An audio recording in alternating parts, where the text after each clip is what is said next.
Hello, good morning. How is everyone today? I hope you are all doing well. So nice to have you here today. Let me know in the comments what you're going to be getting up to today, and I will start out by sharing what I am up to today. So I've got a whole bunch of books that I am sort of going to be juggling mostly this morning, is my hope. And I'm actually hoping to finish up a lot of things today. I finished a book last night, and I'll talk about that real quick, and I'll share more about it as we go on through the day. But I'm actually hoping to finish another book today. But before I get ahead of myself, let me talk about the order of things that I'm going to be doing. So I am going to get my reading done in the Pillow book. Um, I am just reading one section of this today, and I think it's a short section. What's today, the 27th? Yeah, it's just a paragraph, so that'll be very fast. I'm also going to be listening to my song of the day in Year of Wonder, and I just realized I still need to update on my Discord what my favorite song was of last week. So those are probably the first two things that I'm going to do, probably in that order, because I also want to get like a good chunk of cleaning done today. So I'll probably save the song for when I start cleaning, but we'll see. And then the other thing that I am going to be working on pretty much most of the day is going to be Dead Souls. And this is by Nikolai Gogol. And I am a decent chunk of the way through this book. There are some endnotes in it. So I'm on 326, and I think it goes to, oh yeah, like almost 426. So I have 100 pages left. So I feel fairly confident that I'm going to get through this book today. It has been a bit of a slog in the middle. There's times I'm enjoying it. There's times where I'm not enjoying it as much as I wanted to. So I really want to finish this book today. I did find it on audiobook. I actually like the audiobook of this a lot. I'm listening to the Naxos audiobook. And so while I get all my cleaning done, I'm probably going to throw this on an audiobook and have that help me. Because yeah, I there was one point where I was really thinking about like DNFing this book, and then I put on the audiobook and it saved it for me. Because for some reason, the humor that is in this book just does not translate to me when I read it. And so it's making the struggle real. So yeah, we'll see if I can finish this today. That's my goal. I'm hoping to finish this pretty early in the day. And then after I do that, I'm going to take some time to update the story graph on Invisible Man. I finished this last night. Thank you, Chris, if you are on in the background. Chris at Chris's Corner had sprints for like, must have been maybe like 5 or 7 hours yesterday. I made it for about 5 of them, and it helped me get through the rest of this book. So I have annotated the last bit of it as I've been tabbing the whole thing, and I need to finish like highlighting and tabbing the end of the book that I read last night, and then update the story graph with all my final thoughts. I've already given it a rating. If you're friends with me on the story graph, you can already go and see what I rated it, but I need to put my final thoughts up. But that'll probably be after I've finished all the other things. So that's my plan for today. Other than cleaning, there's only a few other tasks that I need to get done. So I am definitely going to be, like, I've even got my headphones here. I am definitely going to be doing some good audiobook action and trying to get that done. And then once that's out of the way, I'll just be able to sit and read. So let's see who's here and see what you guys are up to. And good morning, Mary. How are you? Good to see you again. Hello, Amelia. I feel like I saw you a couple times over the past week in different sprints. And hey, Mickey, how are you doing? It's super exciting to have you here as well. Okay, and you're starting in a meeting, but I look forward to seeing you and having you check in as you go. And good mornings are going around. And you're starting, the answer is no. Oh, okay, I haven't heard of that one, but it's a short story. That makes sense why I haven't heard of that one by Bachman. But yeah, I know you are on to a new book, so nice, starting with the short story. Good morning, Diana. How are you? You finished Queen. Oh, nice. That's a pretty thick one, isn't it? Like, I don't feel like, because I'm pretty sure I read it, and I feel like it wasn't as big as Roots, but was still a pretty big book, if I recall. How did you like it? You'll start off finishing to River God by Wilbur Smith while your coffee kicks in. Sounds good. Good morning, Tina. How are you doing? You're going to be studying the first part of the morning. All right, that's fair. I hope you get a good amount of studying in. Hello, Emily. How are you? Oh, you're at work today. Okay, organizing the IEP summary binder. Okay. Oh, for your university student, you'll have this semester. Oh, nice. Like, are they going to be working with you as like a teaching assistant? Very nice. I hope that goes well and that you get all your work done today. Hello, Amy. How are you? Ooh, the memory police. How far into it are you? Are you enjoying it? I love it. I love this author. I have read multiple things by her by now. By now. I've read multiple things by her up to now. Is that what I was trying to say? I don't know. The sentence didn't work out. And I have a collection of short stories by her that I want to get to. But man, there was a section in the middle of this book, and I always talk about this, that scared the crap out of me. I don't think it'll probably scare you. I'm just a scaredy cat, and somehow I creeped myself out. Good morning, Alex. How are you today? Good morning, Megan. You finished Beautiful Ugly, okay? And you started Pictures of You. I feel like all of your books are like somehow related to like beauty and images and pictures. I like that. You're not unsure about the book at the moment? Oh no. Well, hopefully you figure it out and it's like in a positive direction.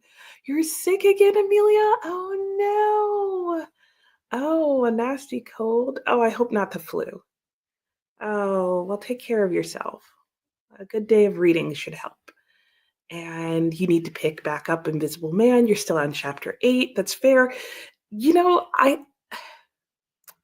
won't get too into it right now, but I have to admit, as the book went on, I kept having very mixed feelings about it. Like, there would be times where I'd be really into it, really engaged. There would be other times where I'd be a bit slow to pick it up. And it was writing style for me. It was just not my favorite writing style, but I know you tend to like literary fiction a little bit more than I do, so I'll be interested to see. Like, we both know you're going to rate this book higher than I did. But I'll be interested to see what your thoughts are on the writing style in the end. Elisa, good morning. 528 out of 600. You are almost done with Fairy Tale. Well, very good. I will be reading that soon for a book club. So let me know how you like it. And I look forward to your finishing. And you had an anxious week. Oh no. So you spent the week listening to Onyx Storm and didn't do much reading. Oh, well, I hope Onyx Storm at least gave you some like good fun escape. How did you like it? Did you finish it? Good morning, Samantha. How are you doing? Amelia also wants to make progress in Invisible Man, but you know what? There's no rush. The story graph for it is open until the end of the year, so I didn't want people to feel like they had to rush through it. And the tab colors look so good with the cover. I know. I have to admit, like, I don't always color coordinate it. But in this case I did because I just had a lot of leftover green and I'm at that point where like I have a lot of random colors of my tabs. And I was finding that because I was also annotating Good Souls, that to do the color system for them was just going to make it an obnoxious reading experience for both those books. However, I did have a moment last night where I was like, I know I have this thing tabbed that I want to look back at, and I know about where it is in the book. But if I had have color coded my tabs, it would have been really easy for me to find. So I will probably look through and find it today and then change that one tab color. Because I was like, ah.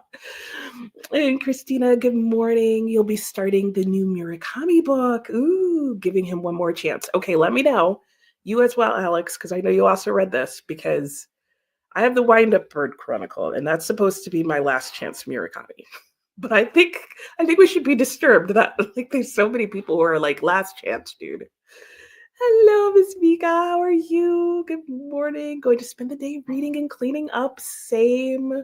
Hello, Fatim. How are you? Well, welcome to the channel and welcome to the sprints. I hope you enjoy yourself today. Let me know what you're up to. You also have a book to check out. Ooh, that sounds fun, Alex. And you're going to assign it to your kid to go along with his history. Oh, Own Voices Trail of Tears. Ooh, that sounds like it's going to be hard. Yeah, but you think it's too young. Oh, okay. Well, yeah, maybe that's okay though. Hey, Elkie. Oh no, you're having a horrible night and day? Oh, yes. Okay, that makes sense.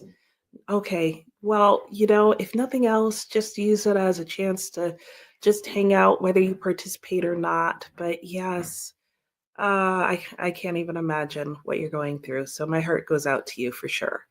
And you're reading The Night Ends with Fire. Ooh, okay. That sounds like a Colleen Hoover meets Pyromaniacs.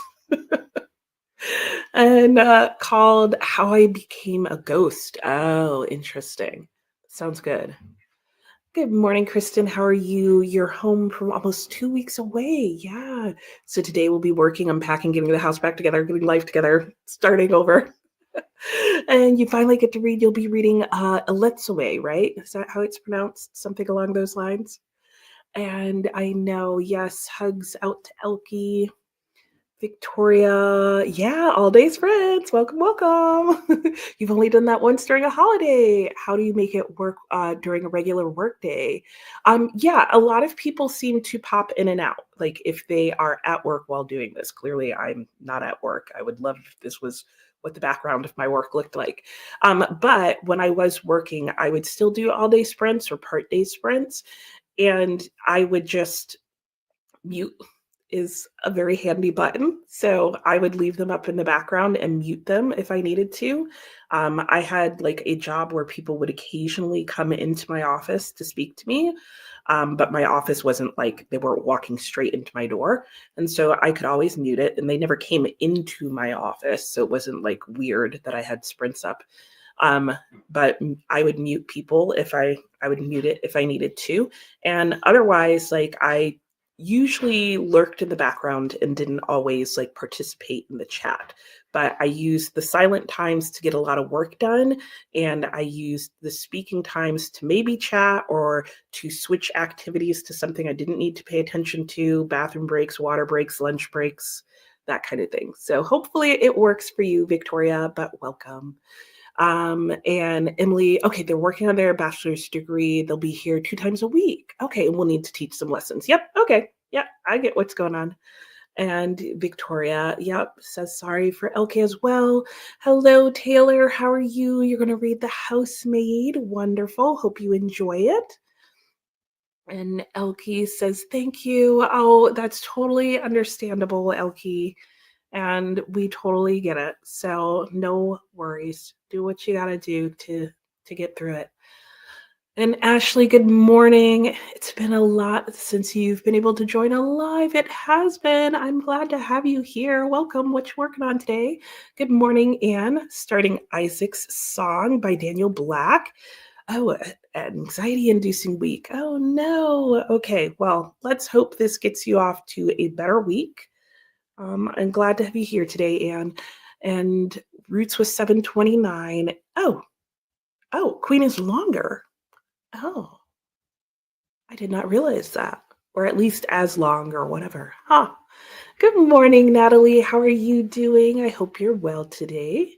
Amelia had tickets for the movies. Oh no. So now you can't go because you're sick. Oh. Can you change them? Can you call and be like, I'm doing a good deed, I'm not coming? And Samantha is excited because you learned to. I'm going to skip ahead so I can see what Samantha learned real quick. To make, oh, yeah, bagels. That is so fun to make from home. Yes. Oh my gosh, they turned out pretty good. Yay. I love bagels too. Ooh, share your recipe because I've lost mine. And how did you make yours? Because the only recipe I have requires using a stand mixer, and I hate my stand mixer. So if anybody wants a stand mixer, no, that would be like so expensive to ship. It's so heavy. But if you live near me and you'd like a stand mixer, oh my gosh, like that stand mixer is gonna show up at the first meet and greet I have. Oh, the memory police. There was a spot where your confined space anxiety kicked in and you had to set it down 60 pages. Okay. So maybe it was the same spot that I had. I don't know what it was about that scene that just like all of a sudden I was like, ah, it's probably the same moment. And Lisa, you like it a lot. It's not too scary. Oh, good. Hello, Cherie. How are you? Made your to-do list for the day with some reading in between, listening to I Think I Might Love You by Christy C. Jones, and going to listen to all three in the series today. That sounds like a good plan. And we will get into our sprint in just a moment. Let me see how close I can get to the bottom of the comments. Oh, yeah, the bagels and homemade bagels are awesome. Like, I loved the recipe I had, sans the stand mixer. And it's truly just a semi-dark fairy tale. Good to know, because that would be my concern about reading it is, am I going to be scared?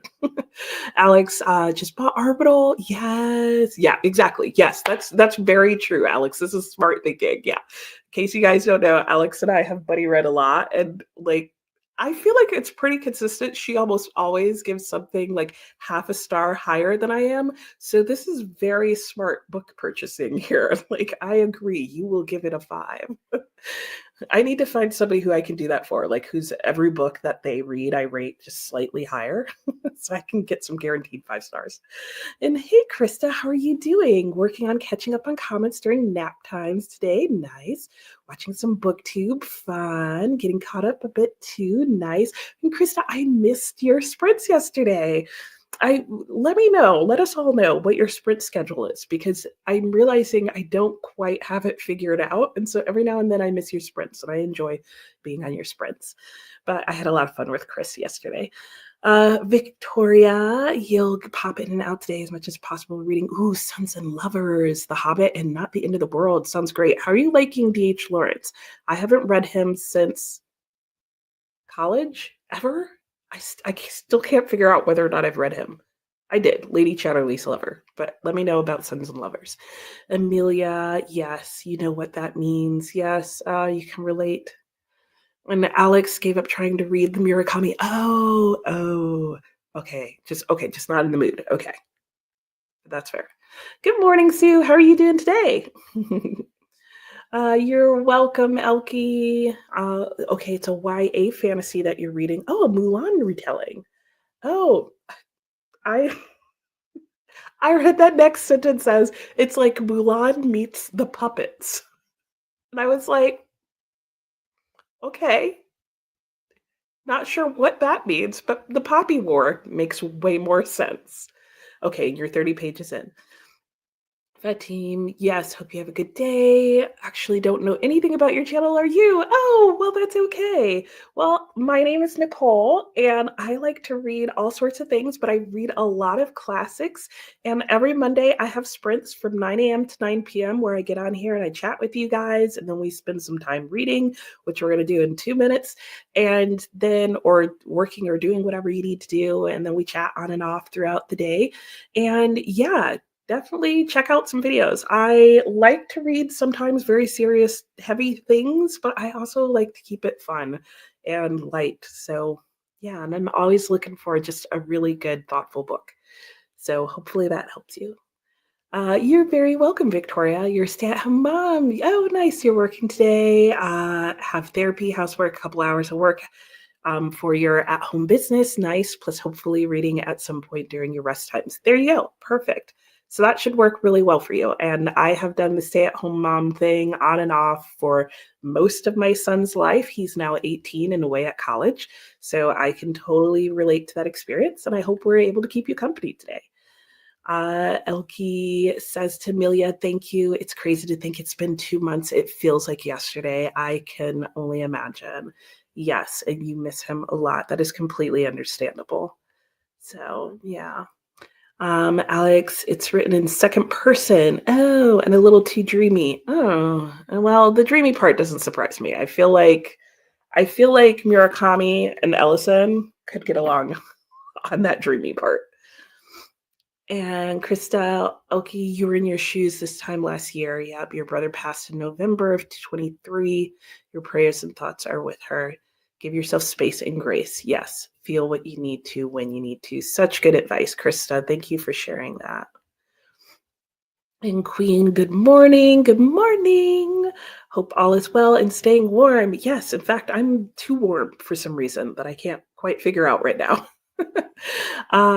You can't change the date. Oh, it was a special screening. Sorry. That stinks. I have not read The Bostonians, but I own it. Would you recommend it, Anne?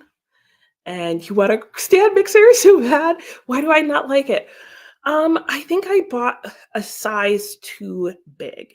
And I realized that when I make something in it, I only want to make one batch of something, and I can't get my paddle, which is the main thing that I use, to the right height. And so it either scrapes the bowl or doesn't scrape the bottom of it. Like it scrapes the bottom of the bowl in a way that it sounds like it's going to break the machine, not in a satisfying way. So I can't get the paddle in the right place to actually get up all the batter off the bottom and back to the I may not just be making a big enough batch of things. And then also the counter space. It's just so much counter space, and I'd rather use the little like electric handheld mixer thing is just faster to me, and it's not like I'm standing there forever. Like I'm not making whatever it is that people make in their stand mixers that you need to have it sit on your counter for like 20 minutes doing something. I have a bread machine.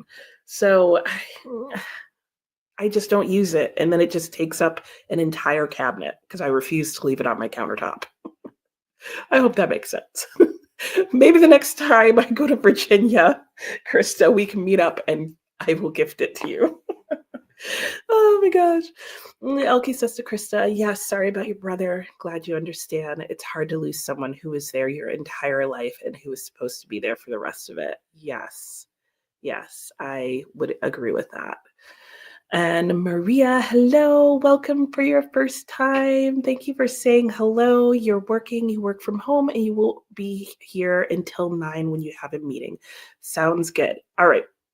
That said, let us go ahead and go into our first sprints because I can tell I'm not going to make it to the end of the comments this one, but I will come back.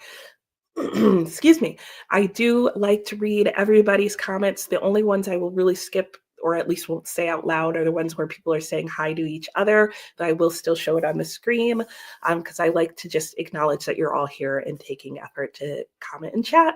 So, but let me get our first timer going. We will start with 45 minutes, which is on the clock over there, and we will go into our first reading sprint. We'll come back and we will chat some, usually about 10 minutes, and then we will go back into our sprints, and our sprints the rest of the day will be an hour long.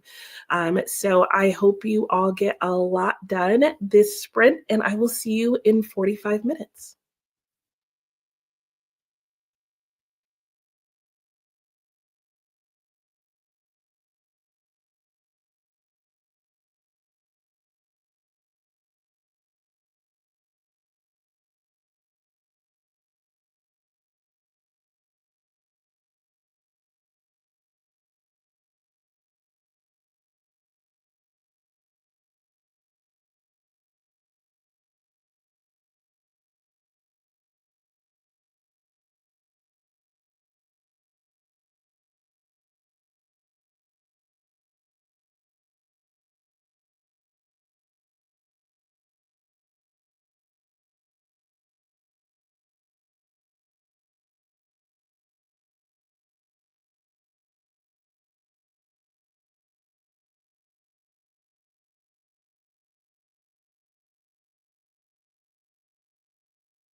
Hello and welcome back. How did everybody's sprint go? Mine went well. Yeah, so I got done what I was hoping to get done. I listened to my Year of Wonder song for the day. I read my paragraph that was in the pill book for today. And then I went and I got some cleaning done while I listened to Dead Souls. And yeah, I like the audio of this way better. And I'm actually starting to think it's because I like the translation that the audiobook is in better than the one that I'm reading. I'm getting the distinct feeling that the translation over here, which is Penguin Classics, and the translator for this one is, let's see, Robert A. McGuire. I'm starting to think that it's a very dry translation, and maybe that's why I'm not liking it. Either that or it's the audiobook for the win, because the audiobook, is constantly making me crack a smile and laugh. I'm not having that experience per se, just reading the book. And I don't know if I just happen to be picking up the audiobook during funny moments in the book, but I'm doubting it. Anyway, that's how that is going. And yeah, so that is what was going on that one. I'm going to spend the next reading sprint. I need to make a quick phone call, and then I'm just going to read the rest of the next sprint. And yeah, and then I'll kind of go back and forth. I definitely have a lot more cleaning to do, but I'm trying a new routine for the days when I'm not having to run errands and go out or look for a job or whatever. So we'll see how that routine ends up working out. But yeah, let me go to the comments and see how you guys are doing. It looks like a lot of people joined during that sprint. So hello and welcome to all of you. And yeah, and hello to those of you who are just lurking in the background and, don't feel comfortable saying hello or, are busy getting stuff done. But thank you for joining us today. Oh, and I think my comment just joined. You were in the sprints last night. Yeah, that was not where I left off. Let's see here. Oh, here's where I left off. I just skipped one. Samantha was saying, "What are we reading today?" Oh, you missed that part. No worries. Dead Souls. It's what's in the picture. I'm trying to keep what I'm reading in the pictures to help, even though the print is super tiny. And if you don't have this on a big screen, you're still not going to be able to see what I'm reading. But I am reading Dead Souls by Nikolai Gogol. It's a Russian classic, basically. It's what's going on there. And Victoria was in Krista's sprints last night. Very nice. Orbital is one of Anne's favorites. I recall that. And good morning, Leslie. How are you doing today? And Krista was saying to Elke, yes, there's never an easy time to lose a loved one. That is so true. Yeah, and he lived with you for 5 years before he passed. So you glad that you had that time. Yeah, I am as well for you, Krista. And unfortunately, your bagels were with the stand mixer as well. So is mine. And it made really good bagels, like the best bagels I've had since leaving New York State, which is saying a lot because the bagels there, oh man, if you live in New York State and you've had a New York State bagel, if you still live in New York State with New York State bagels, have one for me and some pizza too and wings. And then tell me about it. And Krista does not have a set schedule. Oh, okay. It's just every other weekend. Okay. Well, see, that's a schedule.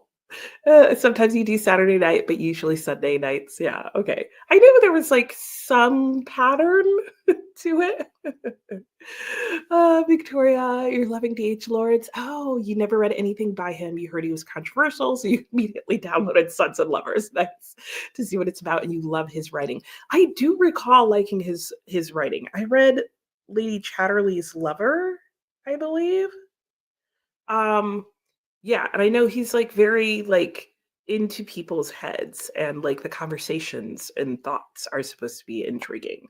So I don't know if you're finding that true, but I'm very curious about the Sons and Lovers, which if you guys don't know, is one of the first books to explore the whole well, I guess not really the first book because there was the original Oedipus book, but it explores the whole Freudian idea of the Oedipus Rex syndrome and just how complicated relationships between sons and mothers can be, and sons and their lovers, not in like a weird, gross way, is my understanding, but just in like the mama's boy type of way. But people didn't like it. It was controversial. Good morning, Karen. How are you doing? You're reading Metamorphosis. Ooh, let me know how you end up liking it.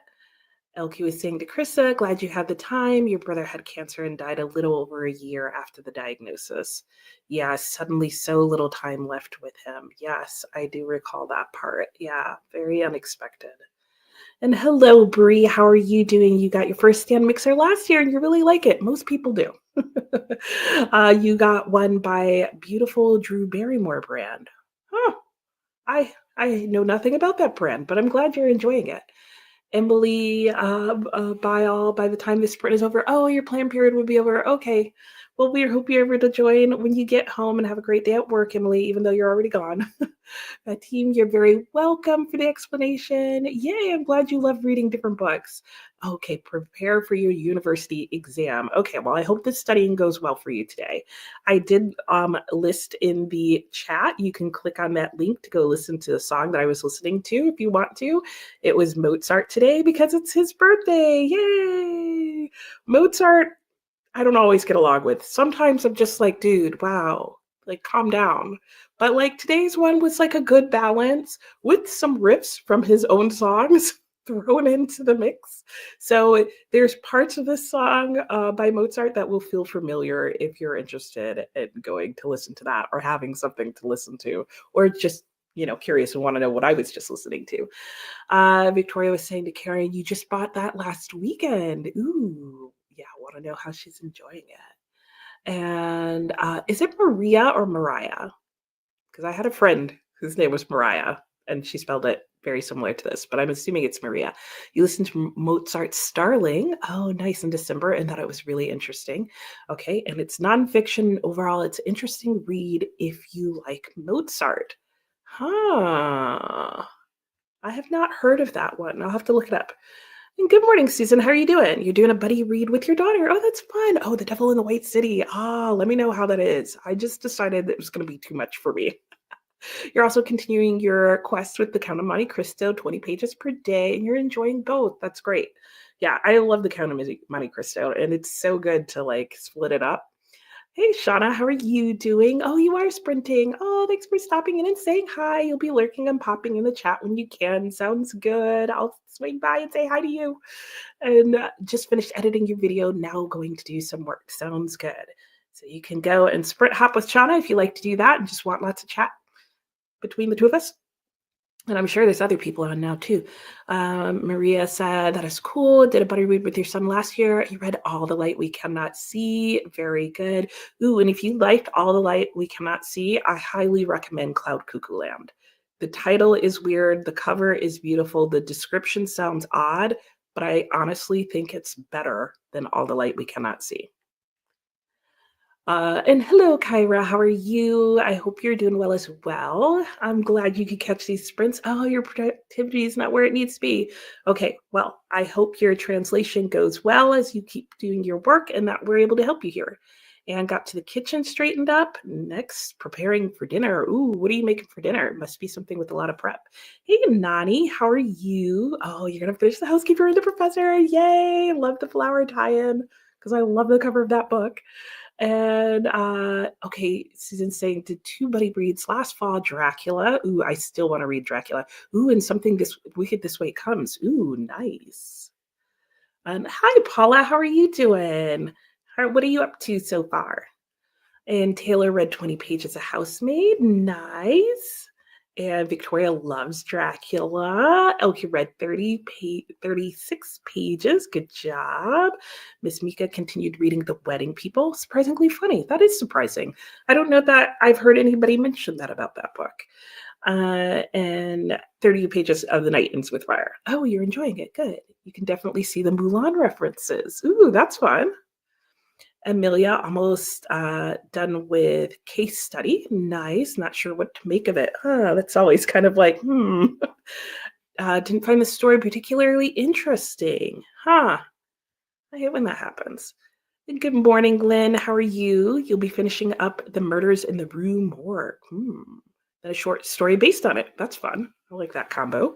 And then rereading Fourth Wing. Are you going to go all the way up to Onyx Storm? Is that the plan? Kristen, got your groceries ordered and a bit of work done. Next sprint, going to finish your audiobook. Give yourself a 15-minute tidying time. That was a tongue twister. Tidying timer. Sounds good. And yes, I also, Lisa, loved The Housekeeper and the Professor, which is by the Memory Police, the same author of the Memory Police, Yoko Agawa. Sue fed the cats, took the trash and recycling out. 30 minutes to go. An Invisible Man, almost done. Let me know your thoughts when you're done, Sue. Samantha had breakfast, took a shower, continued working on your crochet blanket. Almost done. Just one last bit on the border. Ooh, nice. You're so close. Are you doing granny squares? I'm sure you told me before. Krista had a good sprint. Nice. Determined to catch up on comments in the next couple of days. You have a ways to go, but progress was made. Well, good job. And you have a lot of subscribers, so I'm sure the comments are like a constant thing to keep up on. Victoria, perfect summary of Sons and Lovers. Oh, good. Given that I haven't read it.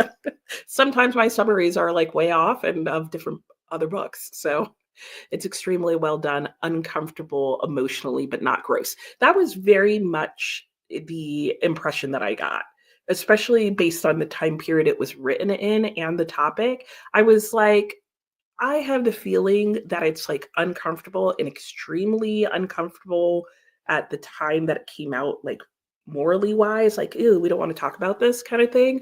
But I was like, but I somehow doubt, based on how he writes and how he tends to handle topics, that he made it gross. I got the feeling that it was more like there's just realistically a lot of tension. Mama's boy. And a queen said, your husband found out he had cancer in January 2011. Oh, I'm so sorry to hear that, queen. He was a non-smoker and only social drinker. Wow. Yeah, that would be a horrible surprise. And that is very fast.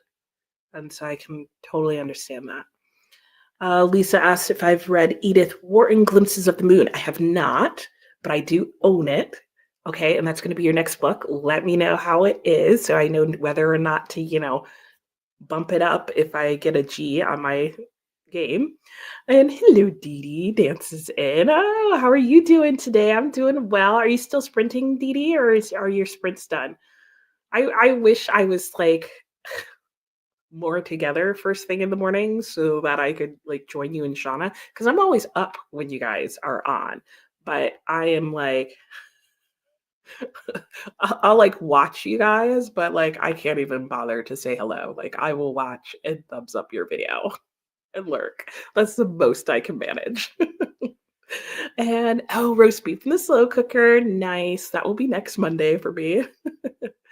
Dee Dee got your non-Norton critical edition. Yay! What translation did you go with? Did you go with the Washburn?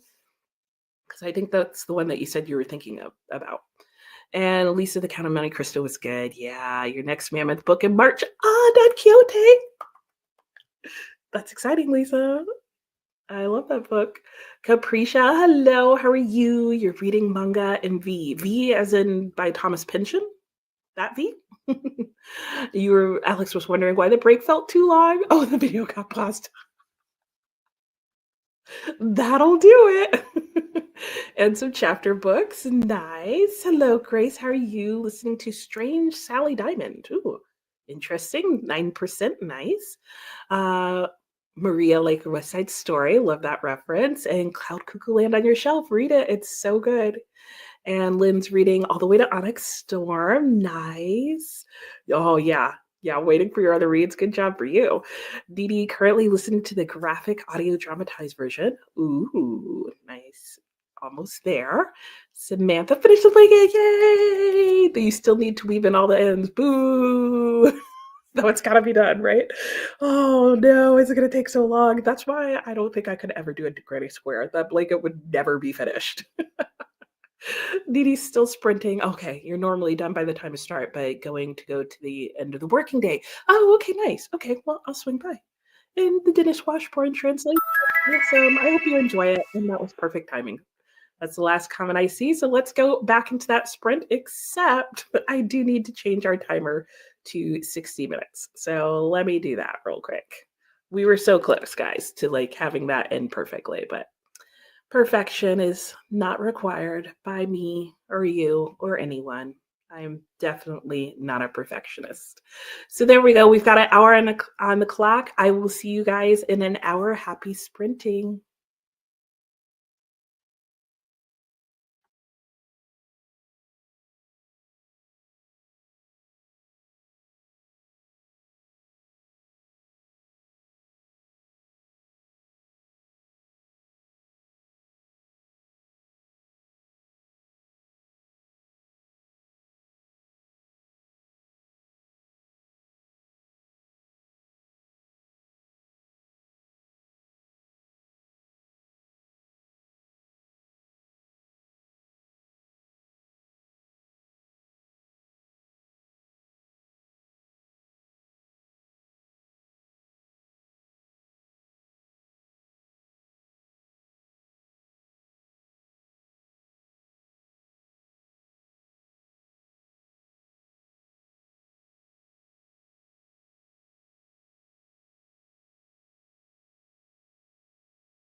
Hello and welcome back. How did that hour go? Mine went well. I'm just realizing that my breaks set up here are longer than I would like them to be. So I'm just going to adjust that real quickly. Even though it did help me get through all the comments last time, I do like to go with a quick break. I'm about to do this incorrectly. Behind the scenes. Okay, there we go. Fixed it. All right, there we go. This will keep us at a good pace. Anyway, my sprint went well. I made my phone call, and then I spent pretty much the rest of the time listening to Dead Souls on audiobook. And yeah, the audiobook is definitely better than the translation I have. Though I did also realize that the audiobook, even though it says it's unabridged, I hate when they do this. It is actually abridged because there's huge passages that they're just kind of glossing over. And I almost understand that with this book because there are some manuscript issues with this book in terms of it's an unfinished work. So I'm a little less upset about that with this book than otherwise. So it does also make me think at this point, like I'm going to finish the book just so I get an idea of how it ends. Otherwise, I really could put it down now and be okay with that, which is why I don't mind that it is not that the audiobook seems to be slightly abridged. I have a good feel for what this book is about, but I'm realizing that I will probably read it again at some point, but definitely in a different translation because this translation is definitely making it dry. So that's interesting to me. So I'm excited to finish this, but in the next sprint, I'm going to be continuing to listen to the audiobook, but also moving on to getting some tasks done that I need to get done today. And then I'm hoping after the next sprint, I will be done with the audiobook and I will be able to start getting into my February TBR a little bit early. My February TBR video is coming out on Wednesday, but I don't mind starting that TBR a few days early. And I would rather do that than just pick a random book to work on right now. So, yeah, we'll see. So I'll probably try a couple pages of each book and set up a reading order that I'd like to work on them through. But let me get to your comments because I did cut 5 minutes off of our break time. Victoria was saying, sorry to Queen. That must have been hard. Yes. Yes. That was based on our earlier conversation. And Christina, yeah, Dracula is an epistolary, and you can sign up through Substack to receive letters. Oh, that's fun. And it starts in May. I want to make a note of that. Do you have to pay for Substack, Christina? Because I feel like some people have paid Substacks. Or is this like sent to you by Substack itself? Like, I'm not on Substack, so I have no idea how that works. But Dracula sounds like a fun read along to do. But I'm already reading one epistolary on the days that the dates come out. So do I really want to do two? I don't know. Maybe not this year. You read Dracula every spooky season and you'll try to find the link to share. Okay, you won't actually be able to put the link in the comments, but if you put, yeah, I don't think it'll let you put it in there at all. So I'll see if I can find it. You'll receive letters by emails on the actual date that the letter in the book is dated. That's pretty cool. And bye, Ashley. I hope your meeting goes well and hopefully we'll see you back. And the first email is May 3rd through November 7th. Very cool. So you finished Invisible Man. Good job. Yeah, I could see how it would be a hard book to listen to for a variety of reasons. Just even the way that he tells his story, I feel like could be easy as well as hard. But let me know, what specifically did you find difficult to listen to about it? And you may have enjoyed it more if you read it. I would think that the narration would be really good just because it's first person. I feel like that's like a requirement for an audiobook to have good first person narration. Oh, no worries. What you were going to say is that it kind of lost you. No, you would have felt that way even reading it. I felt lost at times. Written in 1952, the end seemed like it could have happened more recently. I absolutely agree. In fact, there were parts of it that I felt like, yeah, no, I heard somebody say that yesterday. So, like, Yeah. But there is an element of it that is just dreamy and surreal. And there's definitely parts in it where I think you're supposed to feel lost because he's feeling lost. So, but 5 stars, very good. And it sounds like Sue would recommend it. Gripping story for sure. Yeah, it is gripping. I was dedicated to the end. Mary borrowed it, got behind on several new library books, and picked up a creepy one. Ooh, excited, but now feel like was a seat filler to the party. Oh no. Let's see if you can get it again. Okay, all the books in line. And Sue listened to it and found it much like a movie without pictures. I could see that. I very much felt like I was watching events, and I could see this being a very fascinating movie. Like, I think this would be a great book to make into a modern day movie, like for somebody to do now. And hello, Textiles. How are you? You're 50% into Onyx Storm. Good job. I know you were working on it. Grace is 21% into Strange Sally Diamond. Samantha read another chapter. Ooh, how's Bel Canto going? There's only 10 and they are long. Oh my. And Taylor worked on folding clothes. Nice. Miss Mika, no reading, had breakfast and folded some laundry. Mondays are laundry sprints for a lot of people. I need to start some laundry. Samantha's going to make coffee. Ooh, and get ready to work. All right, sounds good. So if we don't see you, have a good day at work. Alex is on chapter 6 and how I became a ghost. Oh, heavy and adding articles and videos into reading it. Yeah, that sounds good. Oh, yeah, for a ninth grader. Okay. Well, yeah, I mean, it is the Trail of Tears. Kristen finished your audiobook. Oh, Pineapple Street. I read that. How did you like it? I thought it was very interesting and went places where I was like, oh, okay. Didn't think it was going to go there. Lynn read short stories and Next Lunch and Fourth Wing. Nice. You love to use good fiction to help learn history. I think that's awesome. I love the overlap of that. Dee Dee checked on the laundry, got to 43%, have about 2.5 hours left of part 1 of 2. Nice. Tina finished the Spanish lesson and listened to the Elite. Ooh, people are getting lots done. And you signed up for the Dracula Daily last year. Oh no, but the emails got lost in your inbox. So hoping to read them daily this year. Okay, that sounds good. That would be my concern, Dee Dee. I'm horrible with email. I feel like I would just forget. And good morning, noon. I love that, Christina. Hello to you. And a reminder to hydrate, check the laundry, take the meds. That's a new one. Stretch, show some love.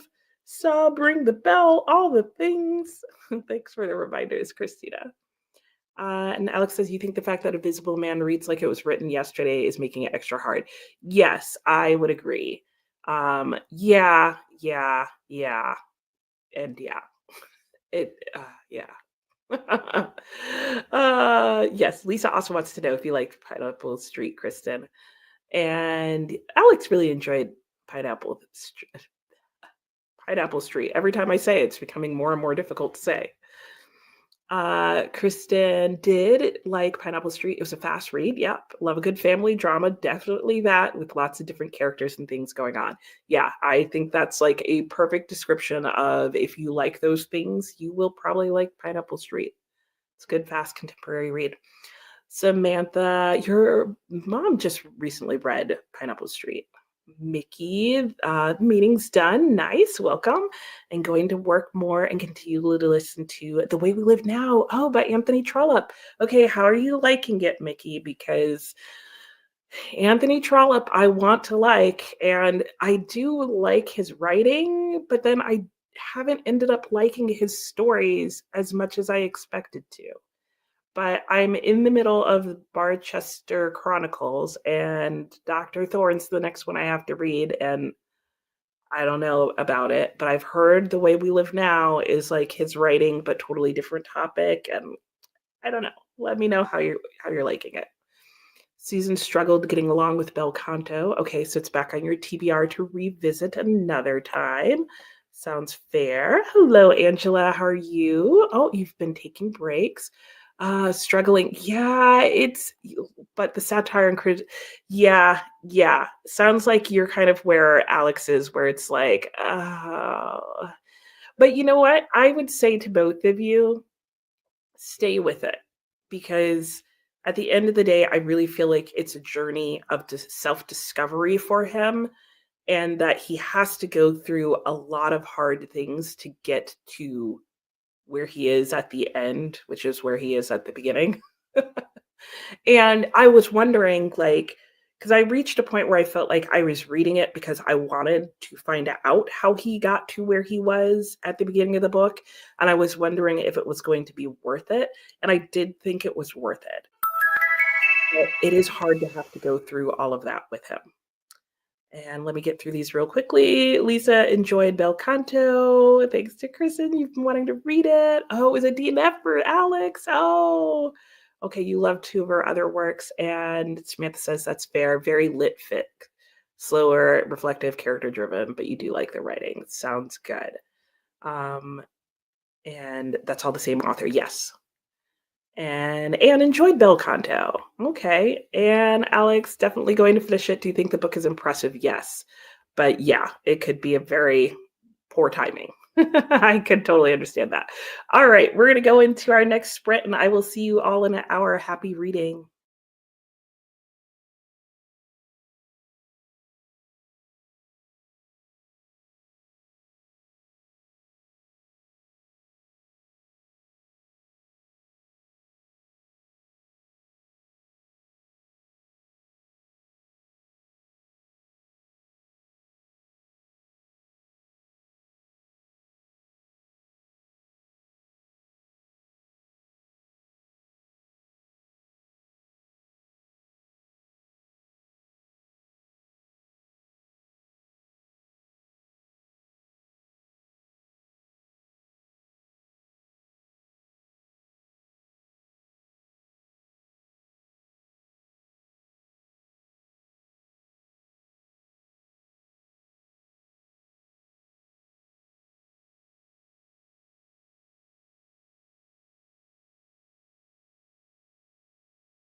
Hello and welcome back. How was everybody's sprint that go? Mine went well. I had lunch, which was some leftover pot roast. I got some other stuff done around the house. The laundry just finished. I listened to Dead Souls. I organized my TBR from January to start getting that ready for my wrap up. What else did I do? I did a couple of responded to an email, a couple other things that I had going on.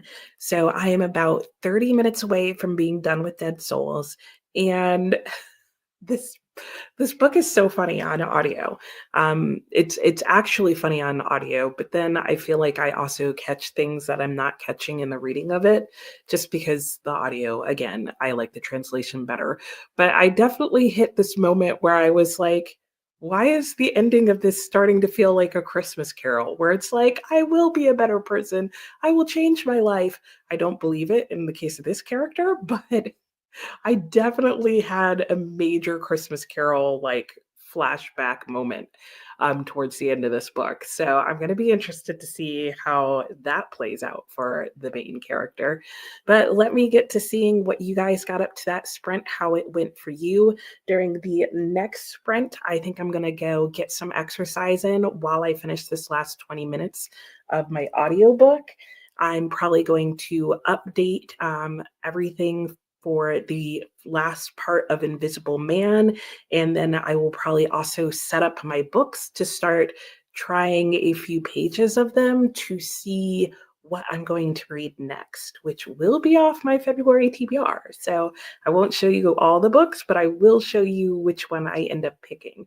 So we'll see how that goes. That should definitely be interesting. So let me see here. Let me go back to the comments. That's what I'm trying to think. I don't know why that was so confusing. Samantha was saying to Anne that it's cool. The authors or the person who gifted it to you. This was regarding a conversation that we were having earlier. Angela is definitely sticking with reading Invisible Man, hoping all that is enduring will result in a positive ending. You have 150 pages left to go. Okay, yeah. So yeah, you're getting there.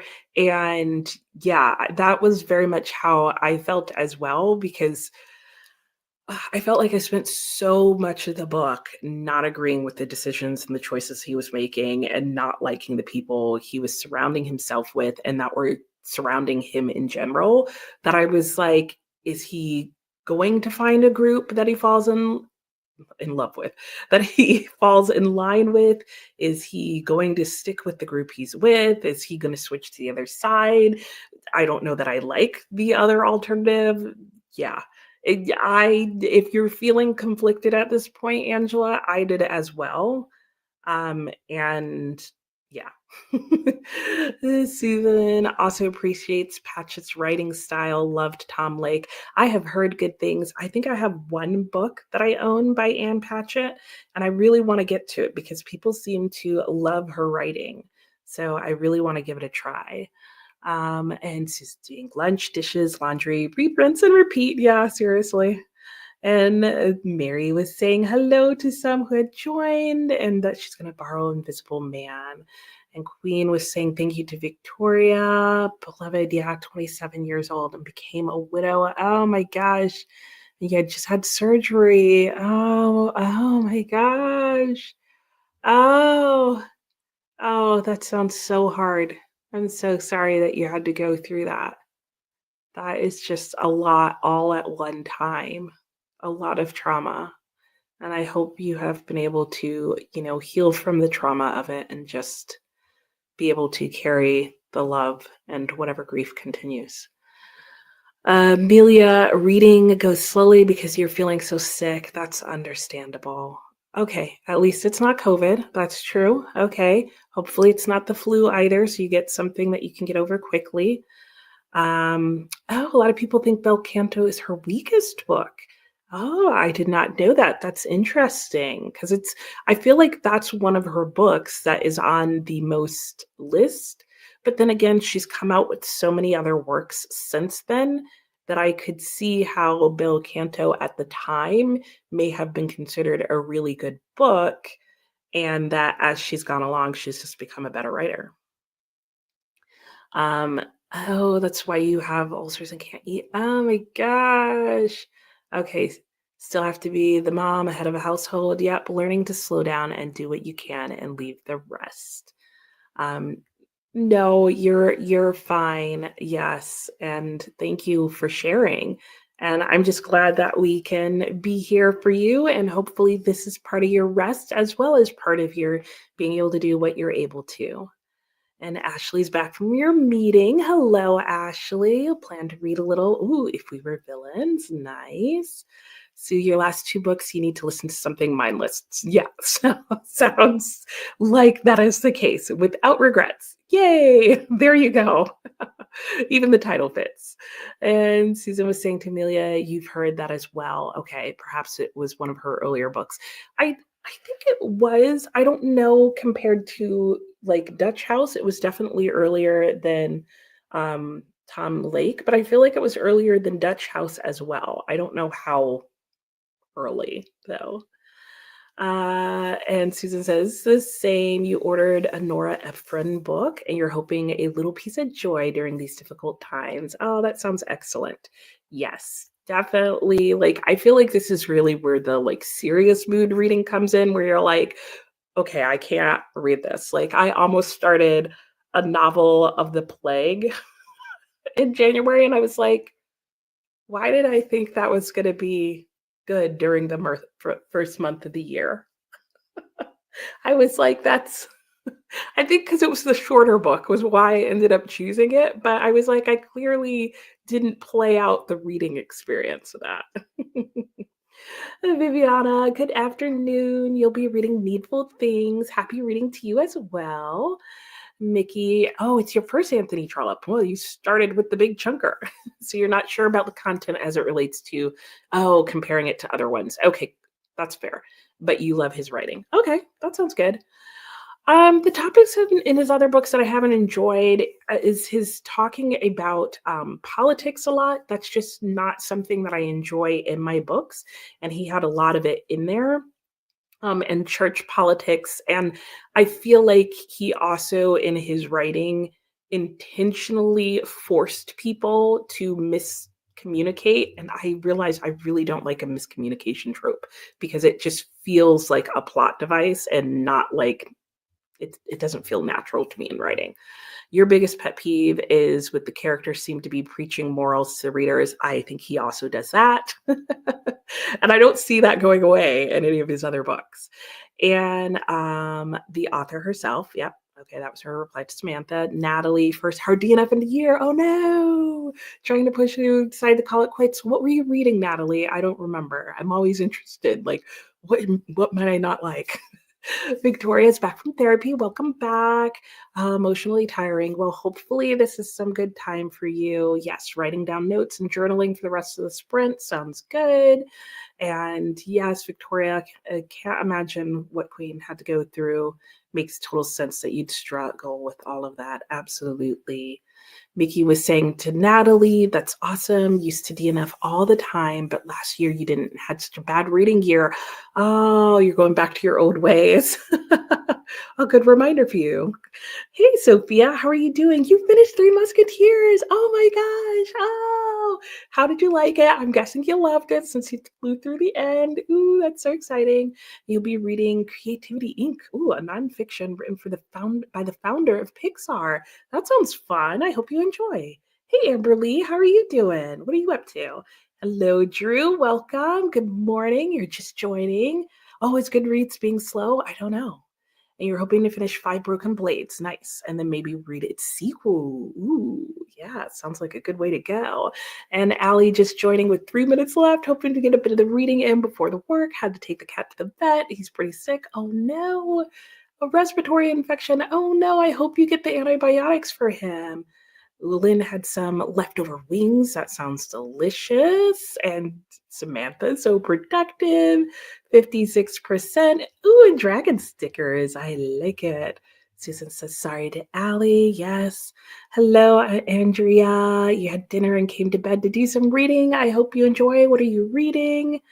Alex had an excerpt from Steinbeck's essays on migrant workers. Oh, yeah.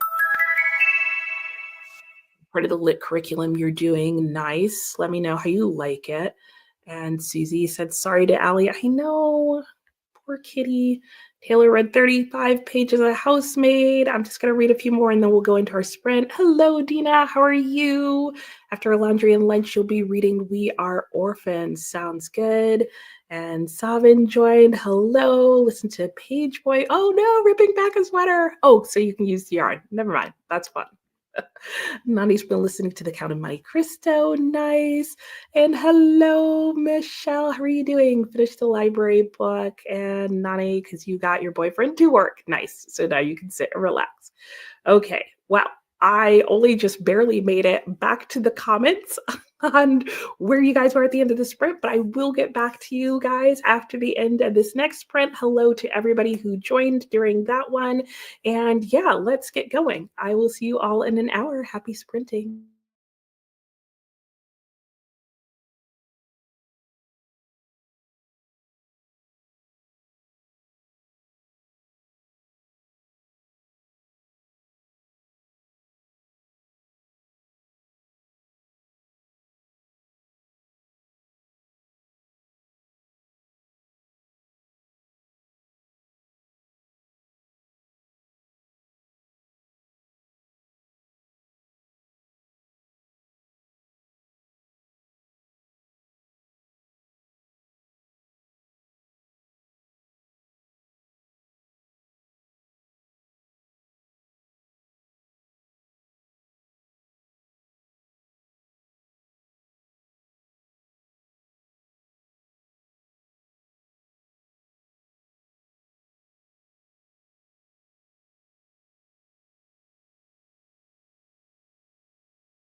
Hello and welcome back. How did everybody's sprint go? Mine went really well.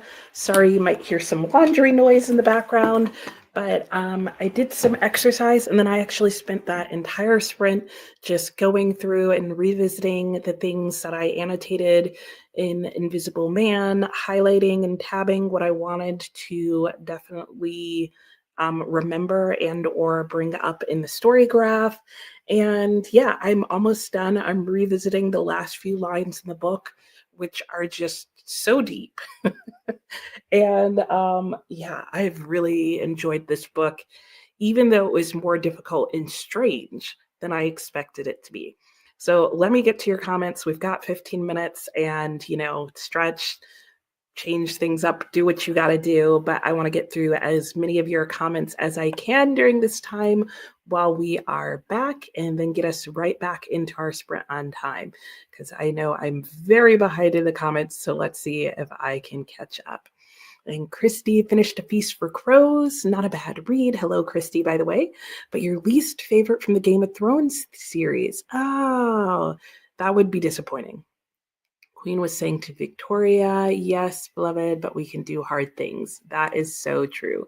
Hello, Teresa. You joined a while back. Welcome. Focusing on 3 books, halfway through The Frozen River, listening to The Paris Daughter, and In and Out of Nicholas Nickleby. Nice. Hello, Essie. How are you doing? You're reading Rex Stout, a mystery. Okay. Quirky vocabulary by today's standards. Interesting. Lisa, your last chapter, Fairy Tale. Ooh, did you finish this sprint? Let me know. Hey, Shannon, how are you doing? You've 46 pages left. Nice. Also doing laundry. Victoria hated Bel Canto, but you left the Commonwealth. Okay, seems like people are have very mixed feelings about Bel Canto. That's interesting. Michelle has only read The Dutch House, but liked it. More people seem to like that one. Ooh, good sibling drama. Alex, from your personal experience of only reading through your books, you'd agree that Bel Canto was the weekend, the weakest. Victoria was saying yes to Queen. Hello, Chris. How are you? Oh, thanks for stopping in and saying hello. Samantha read another chapter of Bel Canto. Okay, you're hybrid reading it, yeah, and it's helping you keep pace. That sounds like a good option. Samantha started her laundry. Very good. And Alex, a few weeks, you almost picked up The Incredible Journey Homeward Bound. Okay, your husband stopped you. Oh, yeah, no. That would that would not be a good combo with having just recently lost your dog. Yeah, good hubby on that one. Hey, Coda, how's it going? You'll be lurking and working. Sounds good. I hope you're having an awesome work day, Coda. Thanks for saying hello. Alex was saying that Rose was doing a smart move to keep moving with the audiobook. Yes, it can help. It helped me get through that last bit of Dead Souls, which again, I liked more than I would have if I had have stuck just with the paperback edition that I had. Natalie, don't think you mentioned, but you're reading Baby Dragon Cafe. Oh, it sounds so cute. Really looking forward to it too on the next one. Sounds good. Grace got to 29%. Ooh, eerie and intense sounds nice. Kristen's almost done working. Yay! And then you can take a reading break. Yay! Probably eat and read a couple of your Clarice Lispector. Ooh, do you have the bind up of her short stories? And have you read her before? How are you liking them? I have all the questions. Allie, you were so worried, but he got a shot and they sent your cat home with meds. Okay, he's up and moving more today. Yay! Okay, I'm glad he's doing better. Sue put the laundry in the dryer, ate breakfast, listened to 6 chapters, updating your book journals, doing all the things. Cody says hello to all the friends that he can see and knows in the chat. And Teresa Steinbeck is a favorite of yours and wants to know, Alex, if you've read Of Mice and Men before. It is sad. And some people hate that book. I think if you you have to be able to handle unlikable main protagonists or people who are at least very, very morally gray. Um, I think it's more about the relationship and the tension of decisions than it is about, like, it's not a book about friendship. At least not in the sense we tend to think. Oh, here's part two of everyone that Coda was saying hello to, and lots of hello backs. And Teresa's saying, hasn't seen Coda in a while. Coda's usually on in the evening with Nicole, which is usually around the time that I'm like, I can't do any more like interacting. So I haven't seen Coda recently either. And more hellos. Alex was saying you read it a few months ago. Yeah, we hosted a read along on Discord and loved it, as did I. More hellos. Hello, Hannah. How are you doing? Reading Between Stairs and Stardust. That sounds good. You need to finish it today. You're at 70%, 8%. Okay, sounds doable depending on how much time you have. Amelia also loved Commonwealth. And it's the story in Bel Canto that people are mainly criticizing. Oh, so not the way she told the story, but the story itself. That's interesting because I know the premise, and now I wonder how she tells it. Susan says, hello, Dakota, and nice to meet you, or at least, if the phone didn't autocorrect, that's what she'd be saying. Alicia, hello, just joining, about to get lunch. Ooh, Barnes and Noble's errand. I like that kind of errand. And the grocery store, reading bookshops and bone dust. Nice. Oh, yay! Son's back to school. I'm glad he's feeling better. Oh, yeah. So now you got to go get everything done. Liana's saying hello. And did you see where James won? Oh, I did not see that. Oh, very nice. Good. I feel like he should win something for that book for sure. And I still hope he wins the Pulitzer, especially since he didn't win the Booker. I feel like the Pulitzer is more likely to give him. And I don't remember who else he's up against in the Pulitzer that would even be like in contention. Who else do you think they would potentially give it to, Anne, if it wasn't to James? Bel Canto was on the banned books list. What was it banned for, Anne? Hello, Marcella. How are you doing? It was fun joining you on your sprints. More hellos going around. Amelia, finished your book. Oh, big disappointment. No. Oh, no. Okay. Yeah, there are some characters that just are blah. Okay, you'll continue with the Claudio Pinera. Are you doing the read along group thing that there is for that? Oh, but you don't think it's translated into English, or you can't find an English edition. Which book is it by her? And hey, how are you doing, Nikechi? Good to see you. And good afternoon, Sue. You're reading The Poppy War and more than 3/4 through. Sounds good. And by the way, what are you up to, Nikechi? Hello, Atia.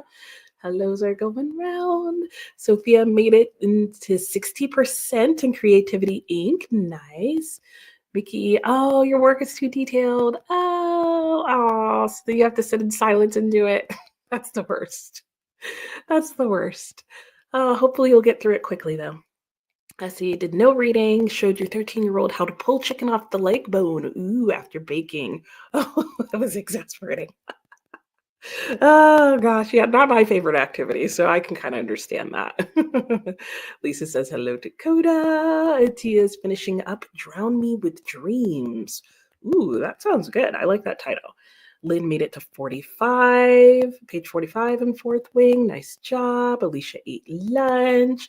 Checked audiobook for your February books. Good idea. Did the dishes. Hey, Chris, how you doing? Can I edit in the next sprint? Yep, you were talking about that yesterday, so I hope you get lots done. Thanks for saying hi. Grace is 42% in Strange Sally Diamond. I love the title of that book. Taylor finished folding clothes and cleaned your room. Very nice. Hi, Omi. How are you doing? You're working and lurking. There's a couple of you doing that. Thanks for joining and saying hi. Amber Lee switched laundry and read a chapter and a half of Crimson Campaign. Like the title. 3. Is it book 3? Is that what you're saying? Christina's working on your to-do list. Nani edited a video and ate some cheesecake and currently doing a presentation. Doing lots of stuff simultaneously there. Alex bought a book, but who are you kidding? You're going to be videoing the kids batting. Ooh, that sounds nice. Krista spent that sprint once you got back on eating lunch and creating an organized spreadsheet for middle grade March from your very chaotic Google Doc. Good luck with that. Yay. Anybody participating in middle grade March? that sounds like fun to me. Lisa finished Fairy Tale, really liked it, but there were a few sections that could have been edited out. Okay, fair. Good to know. I'll keep that in mind. And Christy says, good morning, Dakota. More hellos, Dakota. Oh, that was a cat 3. Okay. Your cat's trying to communicate with us, but all it got out was 3. I was like, well, 3 what? And Christy, or rather Krista, they announced the Newbery Award winner today. That's exciting. And hello, Hearts and Whodunit. You're using this time to catch up on your reading. You're reading about writing cozy mysteries. That's fun. Oh, that sounds really interesting. I feel like that would be fun to read about. So, well, very good. Nice to meet you. And let me know if there's anything you'd like me to call you other than Hearts and Whodunits. But that's a really cute name. James deserves all the awards. It was really good. Though, now that I've read Orbital, I'm not mad about the Booker. So, thanks for having these friends. You're very welcome. They helped me get through a lot of stuff too. So you got to chapter 15. The chapters are short. Yes. What isn't? Yeah, they're what isn't banned somewhere too as well. Finished. Shannon finished Never Let Go and wrote a review. Nice. Alicia. Barnes & Noble's Errands got Onyx Storm, Beneath the Stars, My Funny Demon Valentine. That's a cute title. And A Shadow in the Ember. Nice. Michelle, A Little Luck. Oh, okay. Was your first 5-star of the year. Yes. And you've also read And Elena Knows and loved it. She's becoming a favorite for you. Are you doing did I already ask you this? Are you doing the Claudio Panera, like, read along, reading group, reading something? There's like a group of people, because Kim in the middle of the bookmark, I think, keeps mentioning that she's reading through Claudia Panera with a group of people. So I'm wondering if you're part of that group of people. James is up for the Pulitzer, I think. I thought. Amelia's not participating in the Panera read-along. Okay. The original title is Catedrales. Okay, you're reading the German translation. Oh, okay. Oh, okay. See, I was getting you confused with Michelle because you both have read Claudia Panera. And do they need a reason to ban a book in Florida? I don't know, but they're working it out. They're on a roll. That is for sure. Angela, after sprints last night, you decided to take down A Little Life off the shelf and dive into it. Ooh, but you think you can do it. Okay, after what Coda said. All right, well, look at that, Coda, influencing people. Samantha, apparently Night Watch won for 2024. Yes, this would be for the next Pulitzer. So the Pulitzer coming in 2020, that'll be out this year, is what James is up for. Teresa, always look forward to middle grade March. You have your list already. Very good. Cherie took the dog on a walk, grab a snack, and listen to 33% of Society of Lies, and now must sit oh my gosh, sit in afternoon meetings. I don't know what just broke my brain there. And Kristen was saying yes to Anne that you scan through the announcements and placed a Pingo order for a few of them and have the new Newbery in your Amazon cart. Fun. And that makes you even more excited to read Orbital. Yes, do. It was so good. And Elena Knows you didn't love it. Oh, so you wanted to try something else by her. Okay, that makes sense. You don't know about I have no idea. I just know that Kim, whose channel on YouTube is Middle of the Book March, I'm pretty sure it's Kim who keeps mentioning it, has mentioned a couple of times that she's reading it with a group of people. Now, I don't know if this is like a private group thing or if there was a group read along, but maybe search for like Claudia Panero read along announcement. So, and maybe it'll come up. Or if you go to her channel and she mentions it, you could leave a comment asking her if it's something you could join. And you liked A Little Luck more than Elena Knows. Okay, well, yeah, so that might work and makes sense. Good.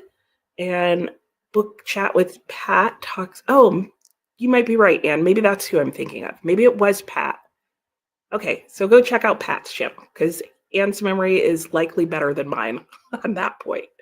And Teresa says she's hungry. Time to eat a sandwich for lunch. All right, time to go into our next. I will see you all in an hour. Happy sprinting.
Hello and welcome back. How is everybody doing?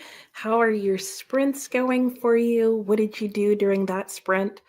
I finished making sure I knew what I wanted to comment on in Invisible Man, so I am officially done with that. I just need to update the story graph, which I realized I'll probably wait until tonight to do because I'll need to do all that on my computer and it'll just be easier if I'm not worrying about accidentally making StreamYard crash.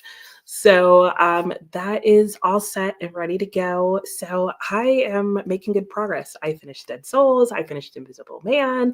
I'm ready to move on to February. Oh, that's what else I did. During that sprint, part of the reason I had my camera off was because I wanted to go through my February TBR and figure out what I was going to read next without showing you guys every single book. So that'll be a surprise for later this week. But I did pick my next book, and it is going to be on my February TBR, so it does come up in the game. And that is going to be Don Quixote. And I feel like this whole screen is about to be like red themed between me and the snowman over there. Totally unintentional. And I will add Don Quixote to my little snowman picture. But yeah, Miguel de Cervantes, I'm excited to get back to this. The translation I'm doing is by Edith Grossman, and this is the Echo um, edition of the book, but the cover looks like this.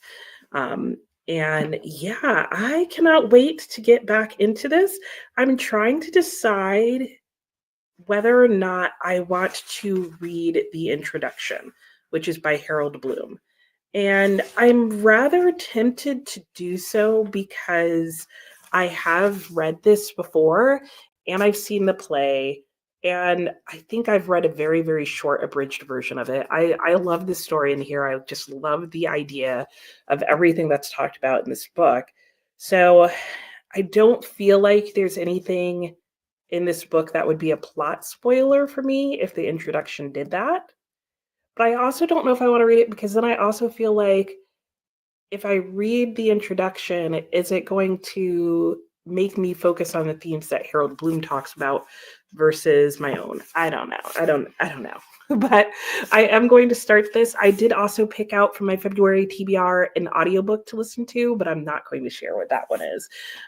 So yeah, so on our next sprint, I think I said earlier I was going to go for a walk or get some exercise in. And I walked around my house, but it's warmer now. So I may actually go and walk outside while I start my audiobook and see how that starts. So that's what I'm going to be doing. Let me know how the sprint went for you and how this next one's going to go. And let me see if I can get through these comments. There was, oh, why did I just do that? I just, I just unstarred the comment and now I don't know where I left off. Because I wanted to make sure that I sped through the comments where you guys were just chatting to each other during the sprint, but that I wasn't skipping. Okay, I found where I was. But that I was paying attention more to the comments you guys were making now. That's what I'm trying to say. Anyway, when we left off, we were talking about various things. But yes, we find out the Pulitzer nominations in May. Yeah, I know. I get so confused with what year what belongs to. So it's not just you, Samantha. Amelia, you like the one by Pinheiro that you're currently reading. Okay, because you were talking about reading a couple and was thanking Michelle for the read. They're reading A Crack in the Wall. Yes, you're right, Anne. That is what they're on now. The Pulitzer Prize are usually announced in May. Yep, it'll be exciting May. Susan's not part of the Pinheiro project. However, you read Elena Knows and was captivated by her style in storytelling. Ooh, this is making me want to read something by her. Okay. Oh, okay. Pat with book chat. Okay. And Kim was reading it too. Okay. I was like, I know somebody. I keep seeing somebody mention it. Victoria, during the sprint, resting while your kids do a quiet time. Oh, that sounds nice. Talking with a friend about your therapy session, trying to learn to be vulnerable and not keep all your issues to yourself. Oh, there you go. Yeah, good job. Very scary. Yes, you've been burned by being vulnerable with unsafe people. That makes a lot of sense. Oh, well, I hope that that friend is able to be there for you and that that works out well. Kristen missed the last chat. Oh, your boss called. You're caught up now. Okay. Oh, Juanita, Cherie, how are you? I know you've been here. I don't know why I'm saying how are you. And you were saying to Kristen, don't they know we're trying to tackle our TBRs? I know, so rude. Kristen bought an edition of Lispector's short stories. Is that the pink one? I've been eyeing that. You'll probably read about 20 of them so far and you're obsessed. Oh, wow, increasing the chances that I'll be buying that soon. This is all you've read of hers, but now you really dig in and read everything. Planning to pick up your first novel. Ooh, Near to the Wild Heart. I hope you enjoy it. And yeah, you have better things to do than work when you're on the clock. Exactly. They never realize this. Alicia has got to go get the little ones. We'll see you when you get back. Victoria's going to finish the last 40 minutes or so of work for your family business. Sounds good. And this was, I think, while we were, or no. This is now. I don't know what I'm talking about. Sophia made it to 85% of the book. Good afternoon, Keisha. How are you doing? And joining late, but you'll be trying to finish My Cousin Rachel. Ooh, how's that going? I haven't read that one yet. Sue's at 21, 22 chapters, or is that 2.5 chapters? And Atia read 10 pages and updated your planner, reading journal, hung out during Dee Dee's last chatty bit. Nice. Also created a Bookstagram post for the Kindle you're selling. Ooh, very nice. And Taylor read 34 pages of Housemaid and 89 out of 329. Good job. Marcella read about 40 pages. Oh, in the book you're considering DNFing. Not good. Not getting on with the writing at all, and the plot is just weird and not a good kind of weird. Oh no, what are you reading, Marcella? That sounds like all sorts of not good. I hope it gets better or that you DNF. Hey Anna, how are you? You're working as usual. Yes, but you've been reading The Fury of the Gods. 79% in, dying and scared to finish. Oh no! Is that the one by John Gwynne? Is that the second one? I feel like that's right.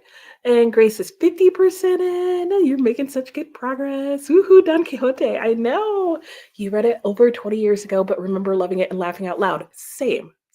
That's why I was like, this is like one of my, I have like a list of books that I really want to reread, and this is one of the top ones. And I'm so excited I got it on my TBR for this month because that was exactly I feel like we read it at the same time, Dina.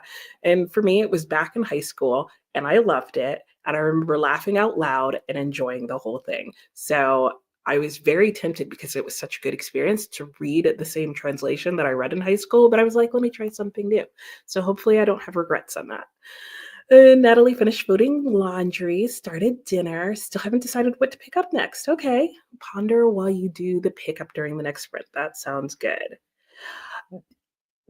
Thank you, Victoria. You know my hesitation then, because yeah, that's why I'm like, do I want to read your introduction? Because I know he's just going to give me his opinion. It's not even going to be facts. Like I don't even know that I have to worry about spoilers with Harold Bloom. I just have to worry about his specific opinions on this book. And I'm like, I don't know if I want that before I go in. And Dina skips introductions and sometimes goes back after. Yeah, I'm the same. Like, actually, before I forget, Dead Souls is one that I really want to go and read the introduction to because that's one of the few books that I've read in a while that I wish I had read the introduction first. But then I also feel like it was just the translation I didn't like. So, but I do need to remember go and read that introduction. And Samantha, you've been trying to figure out your health insurance stuff. Oh, that's always so annoying. It's been so many steps, isn't it though? And your therapist has been ghosting you. What? You think you have to find someone else? Yes, do. Yes. I had that happen once with one of my dependents, my niece's therapist, and it didn't end well. I'll just leave it at that. And yay, meetings are done. Good job, Sheree. Now back to the book. Teresa, lunch was good. What'd you have? You watched a Mitzi video. Fun. And Samantha not feeling the best. Oh, yes, take a nap sprint. Okay, we'll check in later. I hope you feel better. Thanks for saying bye. Hey, Courtney, how are you? You're gonna stop scrolling. Yeah, no. Don't do that. Yeah. Get your walk in, run errands. You got all the things done. Relax and look at other stuff. don't let those social medias get you down. Shannon, 159 at 216. Put a load of laundry in the dryer. I finished my laundry for today and put it all away. Teresa wants to read My Cousin Rachel this year. I want to read it as well. I don't think it's a priority for me this year, though. I read two Daphne du Maurier's. I don't think they were both last year. I think one last year and one the year before, and some other Gothic fiction. I do want to do more Gothic fiction this year, but I don't feel any rush to get to the rest of the Daphne du Maurier I have. Marcella Rosarium. It's a translation from Danish, but there isn't an English translation yet. Okay. It sounds like it's going pretty intense over there. So you got to chapter 22, worked on February's TBR, cleaned out the fridge, and made lunch. Guys, okay, I've got so many like time is relative, but it's going fast things going on right now. Like, how is it 3 o'clock? How is it January 27th? How is February at the end of this week? How are we in 2025? Like, what is time? This is like, and I say what is time, having just read Orbital and like just hearing about them going around and around the earth and how like they have multiple sunsets and sunrises during the day. I was like, I'd be that cosmonaut on the space station who went insane. Like, I can't handle the normal day and night, let alone like losing concept of what time is. Kristen, it's one with her picture and all the pink lines through it. Okay. There's also a yellow one. I have seen that. That is a compendium of her newspaper pieces. Oh, that sounds really interesting. I would be like you, where I'd be like, I want to read that too now. And Cherie, don't scroll. Yeah, it's madness and maddening making, and I find that every day of the year. And Teresa, lunch was a hot ham and cheese with pickle and lettuce. Yay, good times. Oh, wow, look at that. I made it to the bottom of the comments with time to spare. Hey, Brennan, how are you doing? Lonesome Dove at 73%. Ooh, I'm going to try and clean your room, but your back is hurting. Okay, well, try. And if that doesn't work, then do something for your back while you instead. And then maybe try again later. Sometimes heat and then exercise will help. Amelia read a bit, closed your eyes for the rest of the sprint. She's quite meandering. Oh, at least in that particular one. That can be tired making, especially when you're not feeling well. And is this a record number for your Monday crowd? It may be. Yeah, I don't know. The last few weeks, in fact, maybe since the beginning of the year, I feel like we've been in the 60s. We've been in the like 50s pretty consistently for a while, but we've been hitting 60s and 70s. So thank you all for joining me. I love doing these sprints. They're so much fun, and I love hanging out with you guys. Mickey's just been working, but think you're going to take a short break before working on a different project. Okay, and try to squeeze in a few pages. Sounds good. Brain breaks are healthy. Just not always something that work thinks we need. But hopefully some of you guys are working at places where they approve. All right, I'm going to go ahead and cut the last of this break so we can go back into the sprint. I say that, but then I'm probably going to babble through it. But I'm super excited to start Don Quixote. But first, I need to move around some more. So stretch, move around, do whatever you need to do to take care of yourself. Lie down, take a nap if that's where you're at. And yeah, and real quick, these last two. Michelle finished Lazy City, yay! And need a middle grade for a break from such a heavy read. Yeah, I feel that. And hello, how are you, Made with Books? Just checking in, might read or relax. Oh, you're still nurturing a cold. It's going around and it's going around the world. So I hope you feel better soon and you're able to relax as well as everybody who is not feeling great right now. So there we go, back to our hour. I hope you all get done what you'd like to this sprint, and I'll see you in an hour. Happy sprinting.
Hello and welcome back. How was everybody's sprint that go round?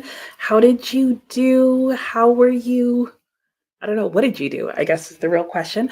I did start Don Quixote. I got very little into it. I went for a nice walk outside. It's so nice and sunny that I'm probably going to move over to my other couch in a minute so that I can just bask in the sunset, which is totally going to mess up my circadian rhythm, but I don't care at this point. Um, and I didn't read the introduction to Don Quixote. I ended up deciding to just read the translator's note, and that was really fun and a nice intro because I'm glad I read it because it did share with me like what she decided to translate and not, and why she included some footnotes and that kind of thing. And now I am reading uh, Miguel de Cervantes' prologue to Don Quixote. So hopefully in the next sprint, I'm going to keep reading. I'll get through the prologue and into the adventure story, if you will. And if you're not familiar with it, Don Quixote is basically a satire or a book that is making some serious commentary on a lot of things, but specifically the romantic knightly novels of the time. And not like romance as in I love you, but like romance as in like a story, an adventure story. So it's supposed to be, I guess the most modern language would be a comedy about a knight or pretend knight guy who thinks he's a knight going on knightly adventures, like knight-like adventures. He thinks he's a knight and he's going out to rescue the women, as you know, in all great novels at that point, that was the thing. Let me be a macho man and go around and save all the ladies in distress and find them so I can save them. So um and it just makes sort of fun of that type of story. So in a lot of ways, it's actually metafiction, book talking about book or fiction talking about fiction, which is a genre that I really enjoy. So anyway, let me catch up where we left off and then up to where we are at. So let's see here. Where we left off, Dina was asking Mickey if she's reading Trollop, and I'm going to assume yes, Mickey did answer The Way We Live Now. Oh yeah, you missed out on the Victober reading. I almost joined in for that because I want to read it as well. And Teresa wanted to know what middle grade Michelle is reading or thinking of picking up. Hello, Pamster. Thanks for joining. Yeah, just here for the good vibes. Sounds good. Hope you enjoy yourself. And Amelia will continue with a different book, The Cold Crematorium, reporting from the land of Auschwitz. Ooh, that sounds like really hard and heavy, but today's Holocaust Memorial Day, so that makes a lot of sense then. So hope you get a lot out of it because enjoy it doesn't seem like the right word. And since you couldn't go to the related event as planned, you try to honor it that way. That's an excellent idea. I love that. I love that you're doing what you can even though you're not feeling well. And yeah, I'm reading Don Quixote, just starting it. And it has a lot of subscribers. I mean, subscribers. I'm reading the next comment simultaneously as reading Arizona. It has a lot of fans. That's the word. Hello, Adrian. How are you? And yes, hi to the new subscribers. Hi to you as well, and welcome. Thanks for subscribing. And you're also reading. Oh, yay! You just finished chapter 8. That's so exciting. Is this your first time reading it? It's a reread for me, but as I mentioned earlier, I haven't read it in over 20 years. So I'm super excited. I already like the fact that she decided to do a contemporary language translation of it because sometimes people will take an archaic language and they'll translate it into archaic English. And I'm like, why? Why would you do that? They wrote it in the language that was contemporary for them. If you're going to translate it into contemporary English. Like, you don't have to do street slang, but you could translate it into formal contemporary English, which is what Edith Grossman decided to do. So I'm guessing that the parts where uh, Don Quixote speaks an archaic Spanish, like archaic for him or Cervantes during his time. That will get archaic English then, and I will be fine with that. But I'm glad to hear you're enjoying it, and I hope you continue to like it. And Dina was saying to Mickey, wonderful. You read it as a group read for Victober and you enjoyed it. You wanted to smack some characters. That's always a satisfying feeling in books. Emily just got home. Welcome back. Going to eat, Taco Bell. Enjoy. Teresa made a phone call, read several chapters of The Frozen River. And Sue has about half an hour left in your book. I was about to say in your work, in your book. Good. You're almost done. And Dina wondered if Don Quixote would hold up for you on a reread now that you're a certain age. I think so. I'm guessing it will be because I'm guessing I'm going to pick up on some of the subtle issues that I wouldn't have noticed or cared about when I was in high school. But we'll see. I'll let you know. And let me know if you read it. Dee Dee got something to eat. Roti yum. And started working on background graphics and overlays for your Les Mis sprints. Fun, because yes, Dee Dee's reading Les Mis. So many people are reading it this year, which is exciting. Brennan got to chapter 80. Lovely. Kristen finished your short stories, put away groceries. Next sprint, hopefully make some tea. That sounds nice. And dive back into Let's Way. Very good. And less than 100 pages left. You can do it, Sue. You're almost there. And yep, Don Quixote is a reread. That is correct. And Sophia finished your book. It was very inspiring. And now you're going to catch up on War and Peace and also pick up the next book to read alongside it. Awesome. Sounds good. Yeah, I'm doing that too. I ended up deciding to stop the audiobook that I was going to listen to. I did listen to it for 20 minutes, which got me through chapter 1 of my audiobook, not of Don Quixote, but of the other book that I was going to read. And I decided, nope, I definitely want to read it as a physical book because I realized that there was going to be an extended, well, not an extended metaphor, that there was going to be a major motif in there that was going to reoccur throughout the book, and that something in there was very symbolic. And I felt like I was going to miss out on the symbolism and the explanation of it if I listened to it in an audiobook, because it was going to go by so fast and I wasn't going to be able to go back and compare. And they already said in chapter 1 something that I felt like I should pay attention to. And I was like, yeah, I can't do that. So I'm looking up there to see if I can see my other copy of Don Quixote. Oh, I think it's over there because I'm starting to wonder what the original translation was that I read it in. But anyway, that's not important. Sophia finished your book. It's very inspiring. Nice. Now you're going to catch up. Oh, I already read your comment. What am I doing? Losing my mind. That's what I'm doing. Amberly made and ate lunch and read about a chapter and a half. Very good. Shannon finished The Sister-in-Law. We'll write a quick review next sprint. Nice. We'll also try and finish another book you're in the middle of. Ooh, you're on a roll. You're like me yesterday and today. Mickey, you feel the same way as Dina, ready to smack some characters. Pam stares into Flannery O'Connor's short stories. Ooh, intense and heartbreaking. Ooh, that sounds good. Do you have that really pretty version of the short stories? I think it's got like a cream cover on it. That's the edition I want to get if I read hers. Alicia just got back from getting the kiddos from school. Your son had a set of ears made of paper. Oh, that's so cute. I'm guessing that it's a Mickey theme with the ears. Ah, well, yeah, 101st day of school for him. And it's Adrian's first time of reading Don Quixote. Nice. You also have the Edith Grossman translation, Dee Dee. Nice.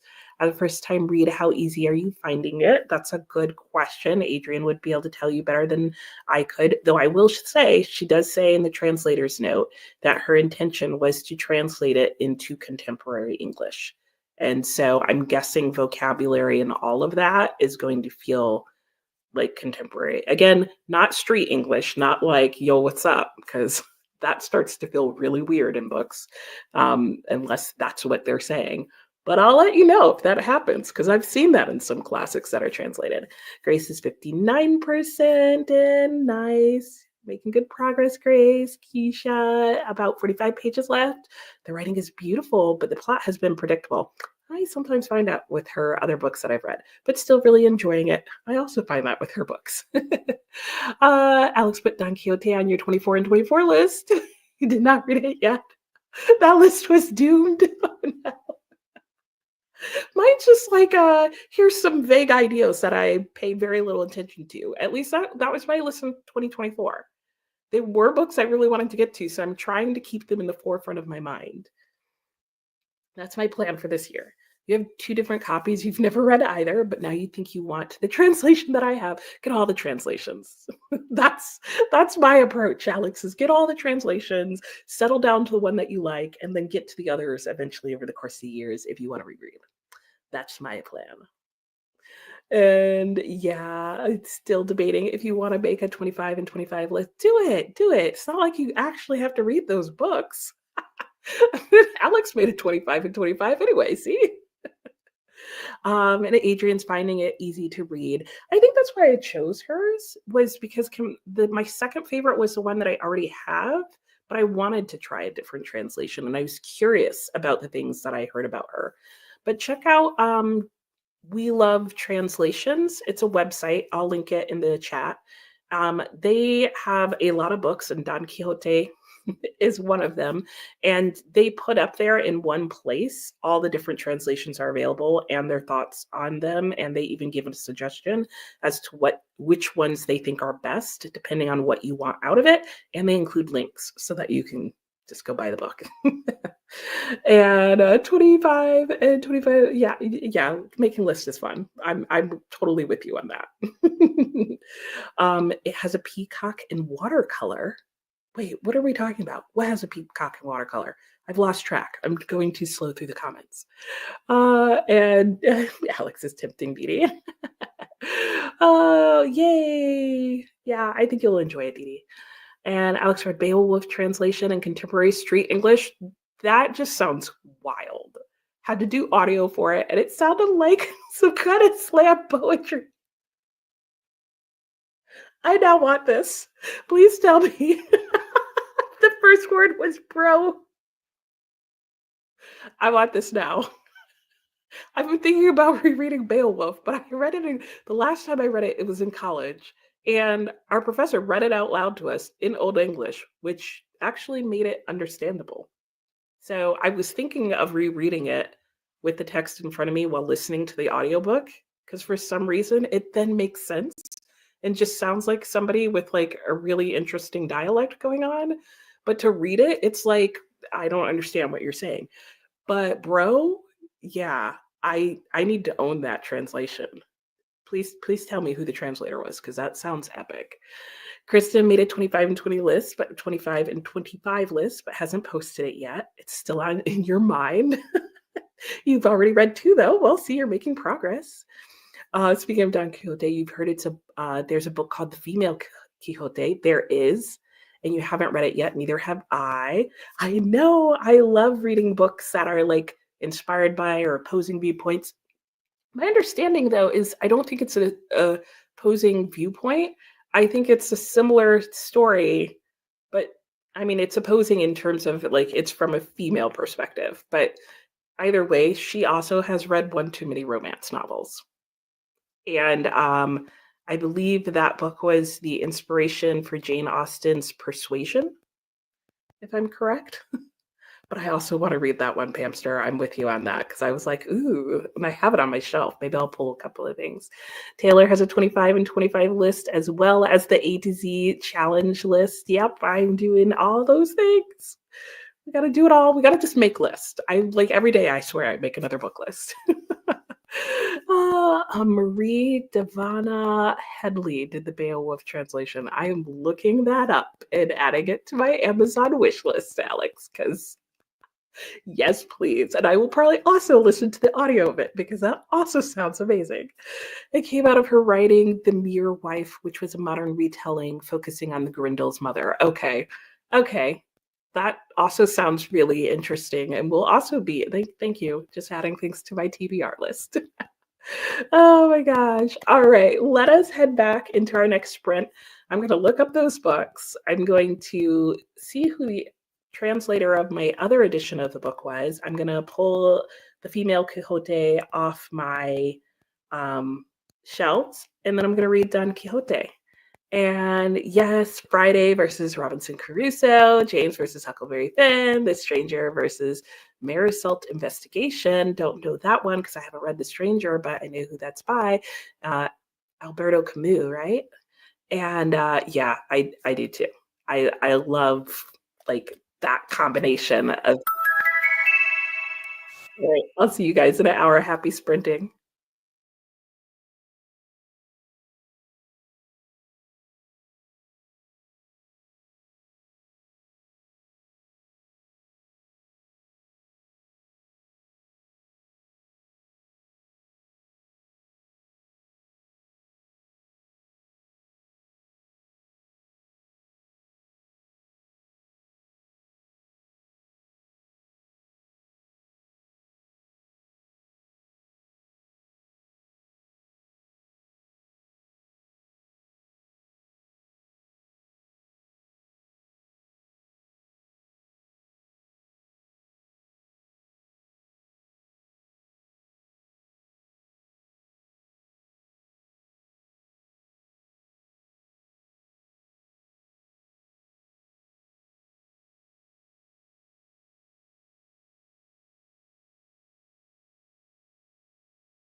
Hello and welcome back. How did that sprint go for everyone?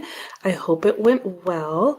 Let me know what you are up to, what you did during that sprint, and how it went for you. Mine went really well. And yeah, I really enjoyed my sprint. I got further into Don Quixote, and then I did, like I was talking about, go and pick up some things off my shelf. So this is the other edition I have of it. This is the Penguin Classics cloth bound edition. Still a chunky book in this edition. And it's translated by John Rutherford. So that's why I got this edition. It's the only Penguin's the only one that has it translated by John Rutherford, and I knew at some point I would want to read his translation of the book, just based on what I read about his translation. And I always like to have at least one hardback edition of works that I really enjoy. So I figured the cloth bound one would be nice. But anyone else feel like it should have been windmills instead of the suit of armor? Not that I'm mad about the suit of armor, but I just really wish it had been repeating windmills. Anyway, so I have that edition of it. I have one other edition, but I'm not sure where it is. And then I also pulled my copy of The Female Quixote because we were talking about that. And this is about a young woman who, as I mentioned, she grows up in a remote English castle, like very common trope that was popular at the time. And she resorts to spending a lot of her time reading French novels that were popular at the time that in her when her mother was young, and she's like very romantic, imagines a beautiful life for herself, but she's supposed to marry probably her really creepy cousin. And so she comes up with her own code of conduct and how she's going to live life, which I love the idea that there's even a play on the like code of conduct of knights. Like knights always had a code of conduct of how they were going to deal with romantic relationships. I love the fact that she's coming up with her own code of conduct. And this was written in the 1700s. So this is not like a super modern novel, but I really like the sort of modern sounding themes. Writing style, who knows? But one day I will get to that. Let's see what you guys got to during that sprint. So let's see. Alex was saying, added Grendel's mother, the saga of a weird wife, to your list while you're at it. Oh, I should add that. Okay. That was your favorite to come out of your bail moment. Okay, good to know. I've got to add all of those now. And Teresa also loves lists. You're thinking of making a 60 before 60, but making it 60 books you want to read and know you will never get to. Yeah, exactly. And the translation of the Iliad and Odyssey by Emily Wilson is very different from other translations, and you're assuming it's because of the female male. That's what I'm assuming as well. I have a translation of the Odyssey that I want to read. I do want to try hers at some point, but I figured I want to read how it's more commonly been translated first so that I can more fully appreciate any changes or updates or whatever that she's made. Um, because I am curious about that. Like, I want to see what I felt like were liberties that she took. Alex, haven't read those, but Emily Wilson is currently working on a translation of Gilgamesh. Oh, I'm interested in that too. And Susan picked up the Emily Wilson translation at Barnes& and Nobles yesterday. Oh, hoping to fulfill a challenge prompt, read a book you didn't like in high school. Oh, what is everybody's book that they didn't like in high school? Do share. I, I want to know. My most hated book in high school was Catcher in the Rye. Like so much so, like I've passed it on generationally. Like even my son knows how much I dislike that book. And then he read it in high school and he was like very open-minded and was like, maybe I'll have a different experience, da da da. And he got through the first chapter and he was like, no, mom, I think it was just because like you were just having a hard time relating to like the guy and the high school boy thing. And then he read a few more chapters and he was like, I hate this book. I hate this character. Why? That's like, high five, you're my son. Anyway, but lots of people love that book. And I do want to reread that at some point. Like maybe we need to have like a monthly like read along where we do that, read our like least favorite high school book. It was mid 1970s Fitzgerald. Oh, The Great Gatsby is pretty high up there, though my son did like that one. You also ordered the Headley translation of Beowulf for $5 off of Pango Books. Can't wait to compare. Dina, bro, I know. Yeah, true. It wasn't bra. Yeah, a little bit dated there already. And you've got to head out. Thanks for joining us. Happy reading to you as well. And you're looking it up and you think it's differently. Emily Wilson. Oh, writing a retelling of Gilgamesh. Oh, not the same. Oh, hmm. You'll have to look at for a picture of the author.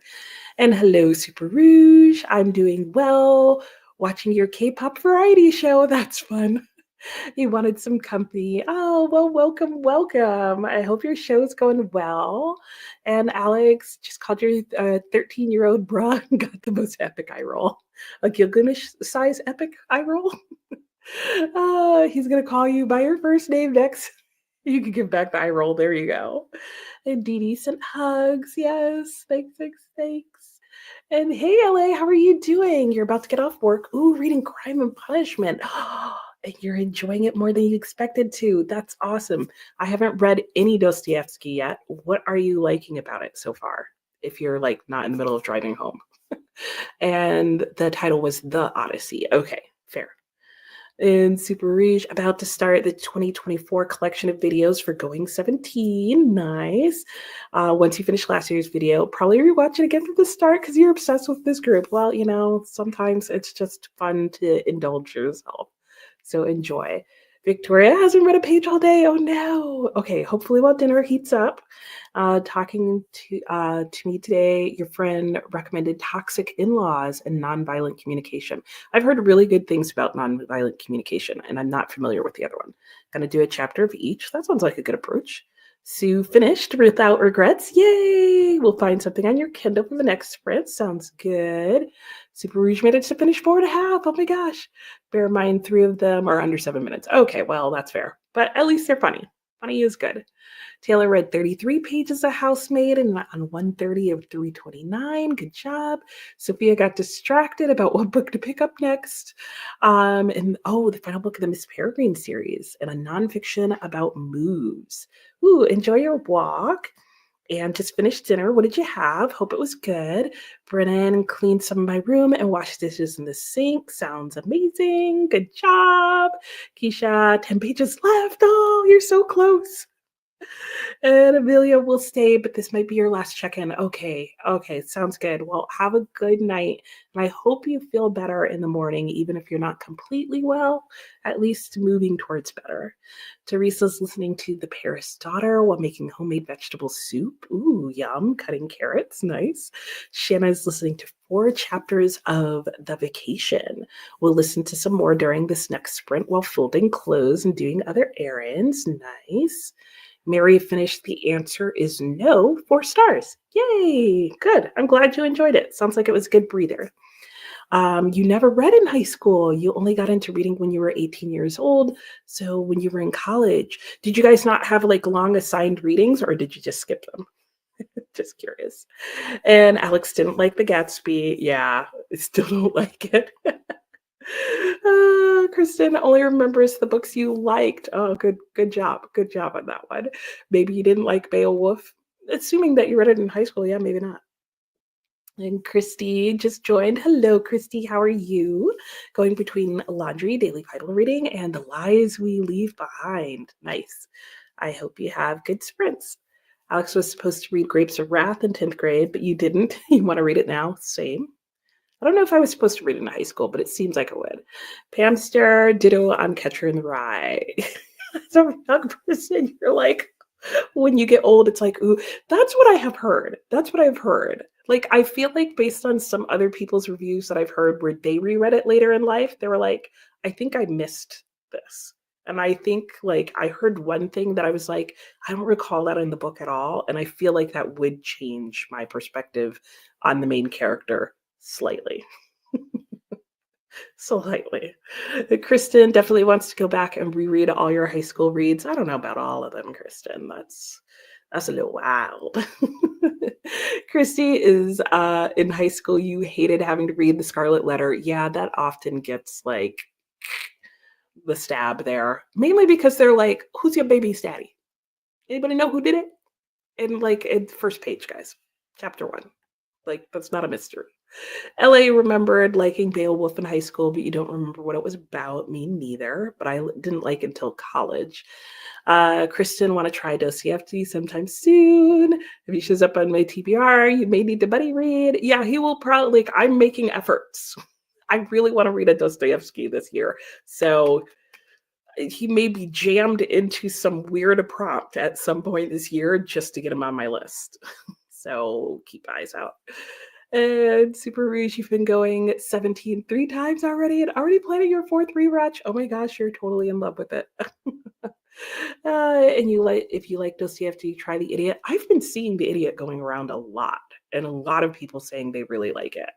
A guy who is so nice and good that everyone thinks that he's an idiot. I like that premise even. And Christy, you never had any required reading assignments. Yeah, I know, right? Maybe not. And it was never assigned, but in your high school years, you tried reading Lord of the Flies and simply could not. I tried reading that last year, and I was like, nope, I think that time passed for me. I just felt like it was too young for me. You think you tried at some point? Yeah, see, same. Alex, we're the same person. Sophia, you're bad. You meant picking up a nonfiction about movies. Okay.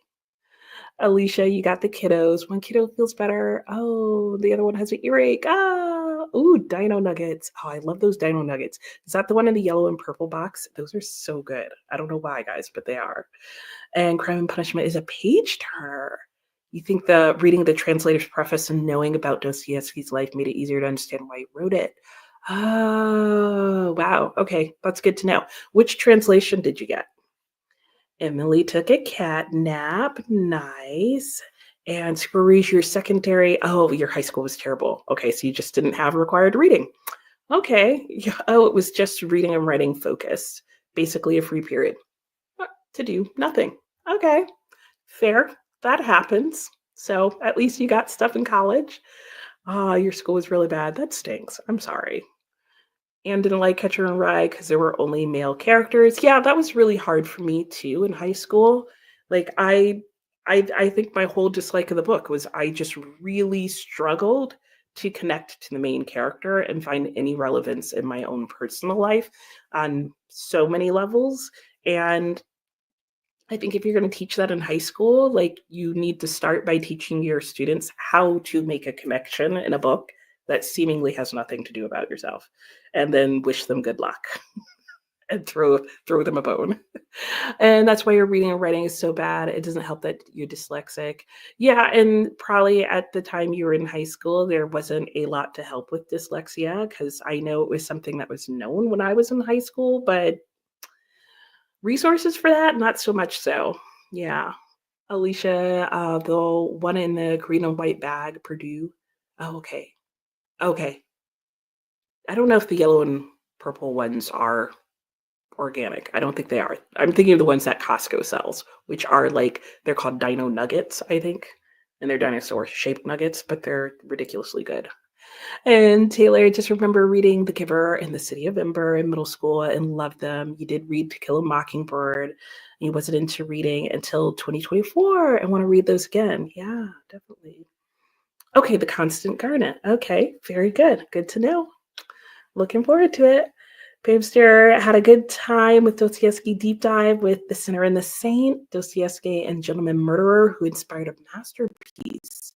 Ooh, that does sound interesting. And Mary is starting over on Margaret Bernard's Orla Rafferty Seeks Her Fortune. Read 1/3, loved it, and picked up The Creepy Crud. Nice. Christy, not many books you remember having read in high school other than Scarlet Letter. Yup. And Great Expectations. Yes. Oh, round robin style. That would take forever. I warned my son of that going into high school. I was like, just so you know, it's going to take them forever to read a book. And he was like, no, what are you talking about? And then after it took them 3 months to read the Great Gatsby, he came back and he was like, why? Why? Does anybody think that's a good idea? Lord of the Flies was your favorite? Oh, nice. Some people really love it. I think I just missed the boat. And Super Rouge is saying there wasn't a lot to help you. In fact, your teachers talked down to you and called you stupid. That's horrible. I'm so sorry. and that you wouldn't amount to much. Think about that. I doubt that's true. It just depends on your metric, and it sounds like theirs was off on a lot of things. So yeah. And let me know if there's something you'd like me to call you other than Super Rouge. LA, yeah, thank you, Pamster, for the recommendations. Ooh, you hated Animal Farm? I recently reread it. I don't think I would have liked it in high school either, but reread it as an adult. Dino Buddies, they might be, it says all natural and whole grain. Maybe they are the same ones. I have no idea. You've never read a classic, that's okay. But you really want to, you should. And you're scared that you won't understand the writing or whatever. Nope, nope, it just depends. Some of them, like honestly, like Don Quixote in the beginning, he's laughing. Like he's making fun of the fact that there are novels where they're writing such ridiculous things that you can't understand what they're actually trying to say. So he's talking about classics during his time, and he's in the 1500s. So it's a common problem with classics. Anyway, let me see if I can get to the bottom real quick, and then we'll go into our sprint. Dee Dee's heading off. Good night, Dee Dee. You're very welcome. Yay! Yes, keep me updated. Have a good night to everybody. Christie's, as far as solidifies, you do enjoy adventure books. That makes sense then. Okay, Rouge, that sounds good. Most people call you Rogue. Oh no. I mean, I could see that if you're missing some letters. Your son had to read Animal Farm and he didn't love it. Yeah, I think they teach it too young. And you should start with Dracula. That's a good recommendation, Victoria. He was like, these pigs are the worst. Yeah, that's the point. And oh yeah, you could start Relay Miz. They're doing one chapter at a time. And yeah, that's why it's so good. So true. I'm now flicking myself in the eye. Don't be intimidated. You started with the Anna Karenina and then realized, oh my gosh, this book is girls. Just not that into you. That's so true. Yes. Yes. I would just say find something that aligns with what you like genre wise and don't fall into the trick of thinking shorter will be easier. That is frequently not true with classics. And read the first chapter and keep trying, or like the first couple of pages of classics, and keep reading until you feel like you've found one that you can read the first page or two and it sounds clear to you. Because classic writers, even in the same time period, do not write as clear as some other ones. And sometimes they open their books more slowly. Anyway, I do want to get us back into this next sprint. That's what it's called. I have read Peter Pan. It is really good and it's fairly easy to read. And you're probably familiar with the story, but can appreciate the changes. That's not a bad one to start with. And yeah, Dee Dee's sharing about her read along. And they're saying short chapters don't fall for the. No, you can do the short chapter trap. Don't fall for the short book trap. Which Dee Dee clearly did not do since she's starting with Les Mis. Okay, you guys can keep giving advice to Rouge, and I am going to go and put us in our next sprint. Let me restart our timer here so that we have the full hour, and I will read the rest of the suggestions when I come back. You guys can read them now or go back into the sprint, and I'll see you all in an hour. Oh, let me start the timer. Longest hour ever.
Hello and welcome back. How did everybody's sprint go that round? Mine went well. I was going to have a snack and then I realized how late it was and just ended up making dinner instead. So I had like a beans and beef and veggie hamburger helper but not type of dinner. I don't know. It was good. It filled me up. I was going to have peaches with it, but couldn't get the jar open. And I finished it off with some Girl Scout cookie thin mint pretzels, which are really good if you haven't tried them. And then I spent the rest of the time reading Don Quixote, and I'm really enjoying this. I'm really enjoying the translation. And yep, just like last time, there are things in here that just make me laugh out loud. The like one, you have to have a good understanding of what you're going into, which is just the basic premise of the story. And I appreciate that. I do feel like the translator of this and her translator's notes gets a little bit into like what the issues of the story are, which is mainly that Cervantes is just trying to poke fun at this whole genre of like romantic chivalric novels and just how ridiculous their plots are. So it's worth looking up what the like tropes are of the genre that he was making fun of are so that you can appreciate it as you go along. Otherwise it feels like the author is making fun of somebody who's like not totally there. But if you understand how he's trying to use this character to make fun of that, it's just absolutely hilarious. Like just the things he says about him are absolutely hilarious. Anyway, let me go back and see how you guys did during the sprint yourself. And yeah, and we will chat for a little bit before we go into our next sprint.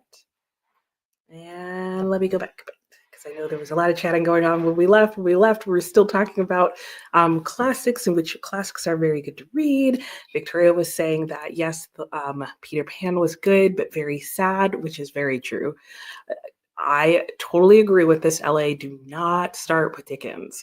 Even A Christmas Carol, which is like a good place to start with Dickens, do not start there with classics in general.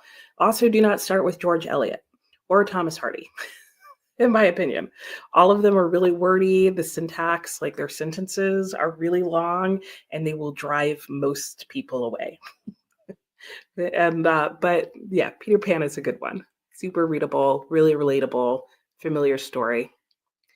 Alex is going to do your nails and listen to book 5 in the Sookie Stacks House series. Nice. And at some point, we'll pick up Invisible Man. Sounds good. Dee Dee said that she has Peter Pan. Don't mind reading that with you. Ooh, there you go. That way you'd have a buddy to read with. LA Peter Pan sounds fun to read as an adult. It was so interesting as an adult. It really was. I reread it for the first time last year and then reread it because I forgot I was supposed to be doing a buddy read. And it was good both times. And Rue says, I've seen the movie for Peter Pan, not the Disney one, the live action one. Yeah, I don't know how similar the book and movie is either. Try reading a book that means a lot to someone who means a lot to you. Ooh, that's a good idea, Pamster. See the movie version and then read the book. It's like having training wheels. Dive in, you won't regret it. Yep, just go for it. Saying you never read it as a kid, but fun as an adult for Peter Pan. Absolutely. And Dee Dee loves Hook. And Rouge was saying you like that idea. You have a lot of people who read books, but you have one or two friends who don't know if they read classics. Yeah, that's true. Yeah, give them an ask. Ask them rather. they might know. Dee is saying that you picked it up just before Christmas because you read a retelling and hated it, so wanted to read the original story and you're looking forward to it. Oh, good. And Pam was, yeah, you do that, travel to, you go to places in the world that have meant a lot to people you respect. Oh, so you went to Vietnam to visit because your martial arts teacher was a Vietnam vet. That's awesome. That is a cool idea. And then Rouge wanted to know if Pam had been to South Korea. Susan need to run. You're very welcome, Susan. Oh, I'm glad you enjoyed, and I hope to see you next time as well. Pam, yes, a while ago, a couple of times you've been to South Korea. Remember taking a tour trip to the DMZ? That was really weird and scary. Yeah, I would think so. And Karen's back. Hello, welcome back, Karen. You'll read the rest of The City and Its Uncertain Wall by Murakami. That's right. And Reese was very jealous. Wanted to know all about the trip. And I am just going to skip this little conversation because they were just chatting back and forth at what point. So, and I want to get back to the conversations there, but they had a really good conversation about going to South Korea, and Rouge really wanted to go there. And then this is where the conversation ended, and it's no worries. And that's so exciting. And I hope you get to go one day, Rouge. That would be really cool. And then picking up towards the end of that sprint, Keisha said, just finished My Cousin Rachel. Ooh, she does suspense so well. There's 2 different lenses that you can view this story from. Oh, interesting. Ooh, and 4.5 stars. That's good. Good to know. I've got it on my shelves, like right behind me over there somewhere. And Atia finished Drown Me With My Dreams. Drown Me With Dreams, rather. Not with my own dreams. Maybe somebody else's. Anyway, how'd you like it? What did you rate it? Alicia took the recycle out, got dinner, started trivia on Paula's channel. Yes. So if you want to sprint hop or you're busy like doing stuff and don't need quiet while you're reading, or like you're literally being productive or cooking dinner and want to play games, Paula's got you covered. Alex, do-it-yourself gel manicure is done. Nice. Need to practice. Yeah, I'd have to for sure. Making dinner when your husband and kids get home from catching Pokemon. Oh, that's a fun time for them. And Taylor had dinner, read 24 pages. You're on 154 out of 329. Halfway there. Alex, they've successfully gotten you hooked on Pokemon Go too, but not enough to meet up with people. Everly was playing video games through the last 2 sprints, but back to reading. Nice. Brennan went to the store, now going to eat American goulash. Ooh. Is it cold or warm? Or are you talking about the American goulash that's like the pasta and beef and kind of what I had without pasta in it? I mean, yeah, I basically had that without pasta. Shannon folded clothes and listened to several chapters of The Vacation. Going to head to the store. All right, we'll see you when you get back, Shannon. Mickey started classics by listening to audiobooks and listened to a work meant for younger people, The Secret Garden, Call of the Wild. That's another good way to start.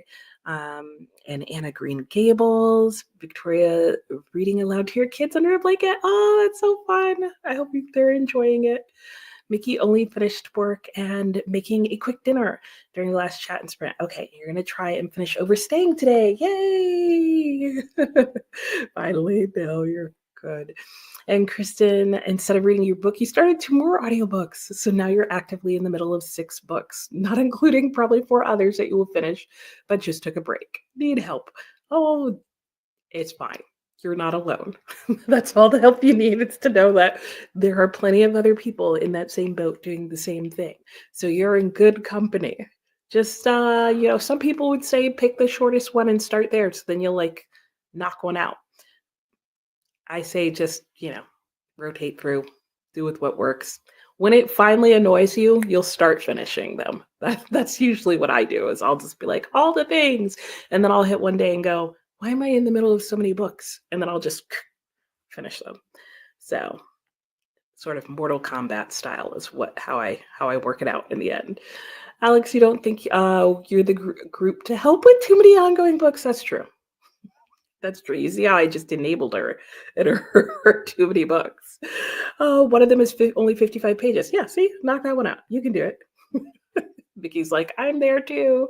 Yeah, this is more like your support group where you can come and say, I'm in the middle of 6 groups, and we'll all say, hi, I'm in the middle of 6 groups, 6 books too. Veggie soup is smelling good. You'll be eating veggie soup for days. Well, you can always freeze some of it too. So there's always that. But yeah, days and days of soup and soup. Oh my goodness. Okay, that's the last comment I can see. I'm going to go ahead because the timer is still set to 15 minutes, and we have fewer people hanging out with us now. So I'm going to put our timer back down to 10 minutes so that we are not just like forcing ourselves to talk longer.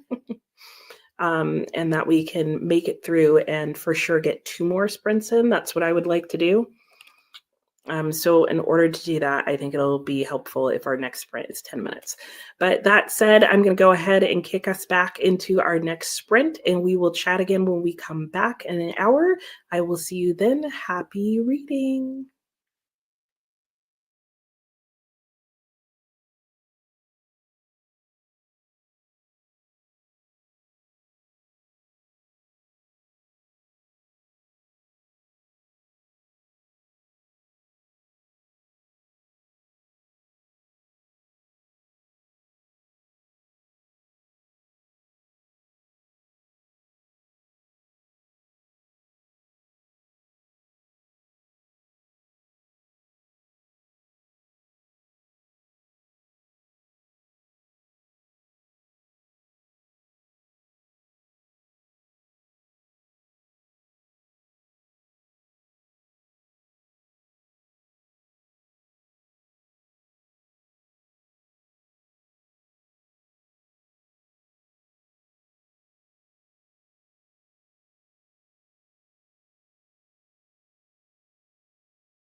Hello and welcome back. How did that sprint go for everyone? Mine went well. I'm still reading a Don Quixote, and oh my gosh, guys, I've now laughed out loud at least 3 times in the first 4 chapters. And the last time I was laughing so hard I started to cry. Um, there's just some moments in here that are just so funny.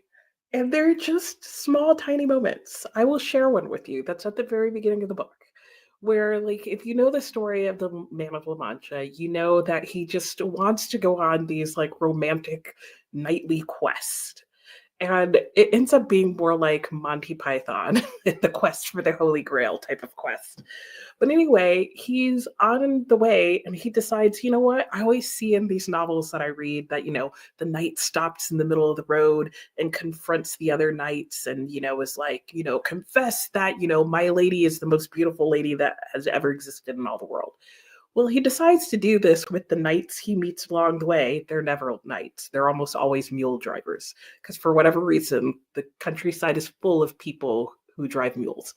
Anyway, he stops these guys in the road and he's like, hey, I want you, I'm this knight. He introduces himself. They realize there's something wrong with him, but they're like, let's play along and just see what happens. And he's like, I want you to confess that this woman is the most beautiful woman in all the world. And the one guy's like, well, sure, but what does she look like? And he's like, no, it wouldn't be sincere if I already told you what she looked like. And so the guy's like, well, how about you just show us a little picture of her, just like a tiny picture of her. And then he goes on to say, and even if her portrait shows us that she's blind in one eye and that blood and brimstone flow from the other, despite all that, just to please you, we'll say that she looks good. He gets mad and his response is nothing flows from her.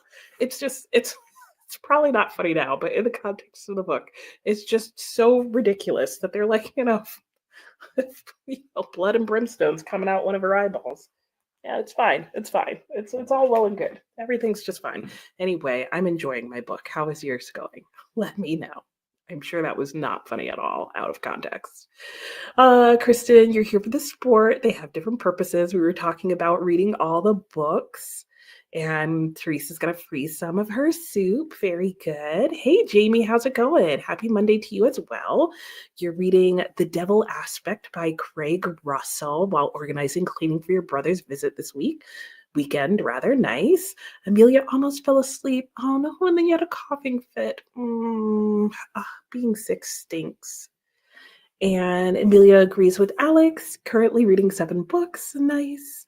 Yeah, I know. We all hate that. Like that. That's the worst part. Like, I can be tired sick, I can have a fever sick, but cough and stuffy nose can ruin everything. Victoria read the entire Red Rising trilogy during a respiratory illness. Because you couldn't stop coughing and yeah, then had lots of time on your hands. Totally get that. And normally would have spent the time sleeping. Yep. Hey, Nani, how's it going? You just got back and today's your first day studying Korean. That's exciting. Oh, wow. That's so cool. You're gonna have to share with us, like, Korean word of the day each time. That's really cool. I hope that goes well for you. Taylor read 31 pages, 185 out of 329. Very nice. Yes, I just started it. I'm so excited. I can't wait.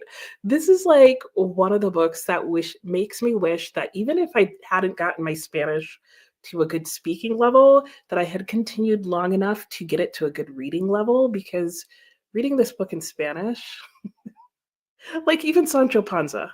Like, my husband had to explain that joke to me. I'm like, why do we don't get half of it. Alicia started to move things to the bedroom and getting the kiddos ready for bed. Nice. You read it once. Oh, but in a comic. That would be cute. I bet that was fun. Jamie made it to 17%. Very good. Jess. Hello, Jess. How are you? 89% of Long Bright River should be able to finish in the next sprint. Yay! How exciting. Thanks for letting us know. Alex, saw you laughing. I know. Fear missing out. I'm telling you, just read the first 4 chapters and then you can put it down and not pick it up for a while. But There's just some stupid stuff going on. And naughty 54% from the housekeeper and the professor. Hope to finish it in the next sprint. Yay! Because it says, oh, 49 minutes left. Yeah, she should be able to do that. Alex finished chapter 8 of Invisible Man. Ooh, okay, I'll check your comments. And you also feel FOMO. I can't promise that I'm not going to make you wish you weren't reading it. Laugh, laugh, laugh. And Anna's on the last call for the day. Yay, about to finish work. 85% into the Fury of the Gods. Ooh, you got a lot done. And I know. Sancho de la Panza. I know. And the joke is like, we don't get it. Soft belly. That's what it is in English. That's the best like equivalent. But yeah, it's not as funny once you translate it into English. But like, we don't get the joke at all. Samantha, we're doing great. How are you doing? Sprinting is going well.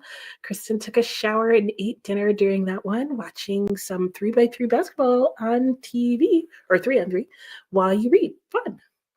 And you've considered listening to Don Quixote in Spanish and reading in English. Oh, like to listen to a chapter and then read it to make sure you understood. That's a good idea. My Spanish is not good enough to do that. And Christine, not making as much progress as you'd like, but you are making progress. Yes, just like you said, there is some going. And but it's so big that it seems like a hefty project. That would be hefty. Like maybe you could listen in Spanish and then read Spark Notes. So then at least you're not having to reread the whole thing. And then you could just go back to your English copy if you were like, no, I didn't get that at all. I don't know. And Teresa, 2 more chapters of The Paris Daughter. Ooh, a lot of people are going to finish in this last sprint. And this will be the last sprint that we're going into. Soup is ready. Ooh, enjoy. And how many books? I'm just currently in the middle of like 1, 2, 4. I have Don Quixote. I need to figure out my audiobook situation, so let me not count that. Don Quixote, Year of Wonder, Clarissa, and The Pillow Book.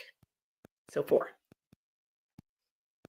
Samantha might try to listen to another chapter of Bel Canto while you fold your laundry, and then get cozy and watch YouTube. Yay, fun!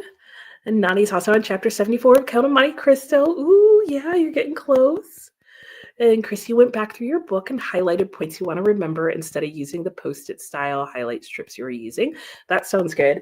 You know, guys, I honestly was going to like super annotate this up. I may only highlight the parts that make me laugh out loud because that will be enough. And that will probably be the part that I want to go back to. Like the number of times I reread and sang "Nothing Flows from Her Eyes." It's like stupid. It's stupid. But yay, I needed something to make me laugh. And you want to finish it so bad. Yeah, I hope you're able to. And Amelia, after a slow start, okay, to your book. It became really good. Oh, you're already halfway through? Yay!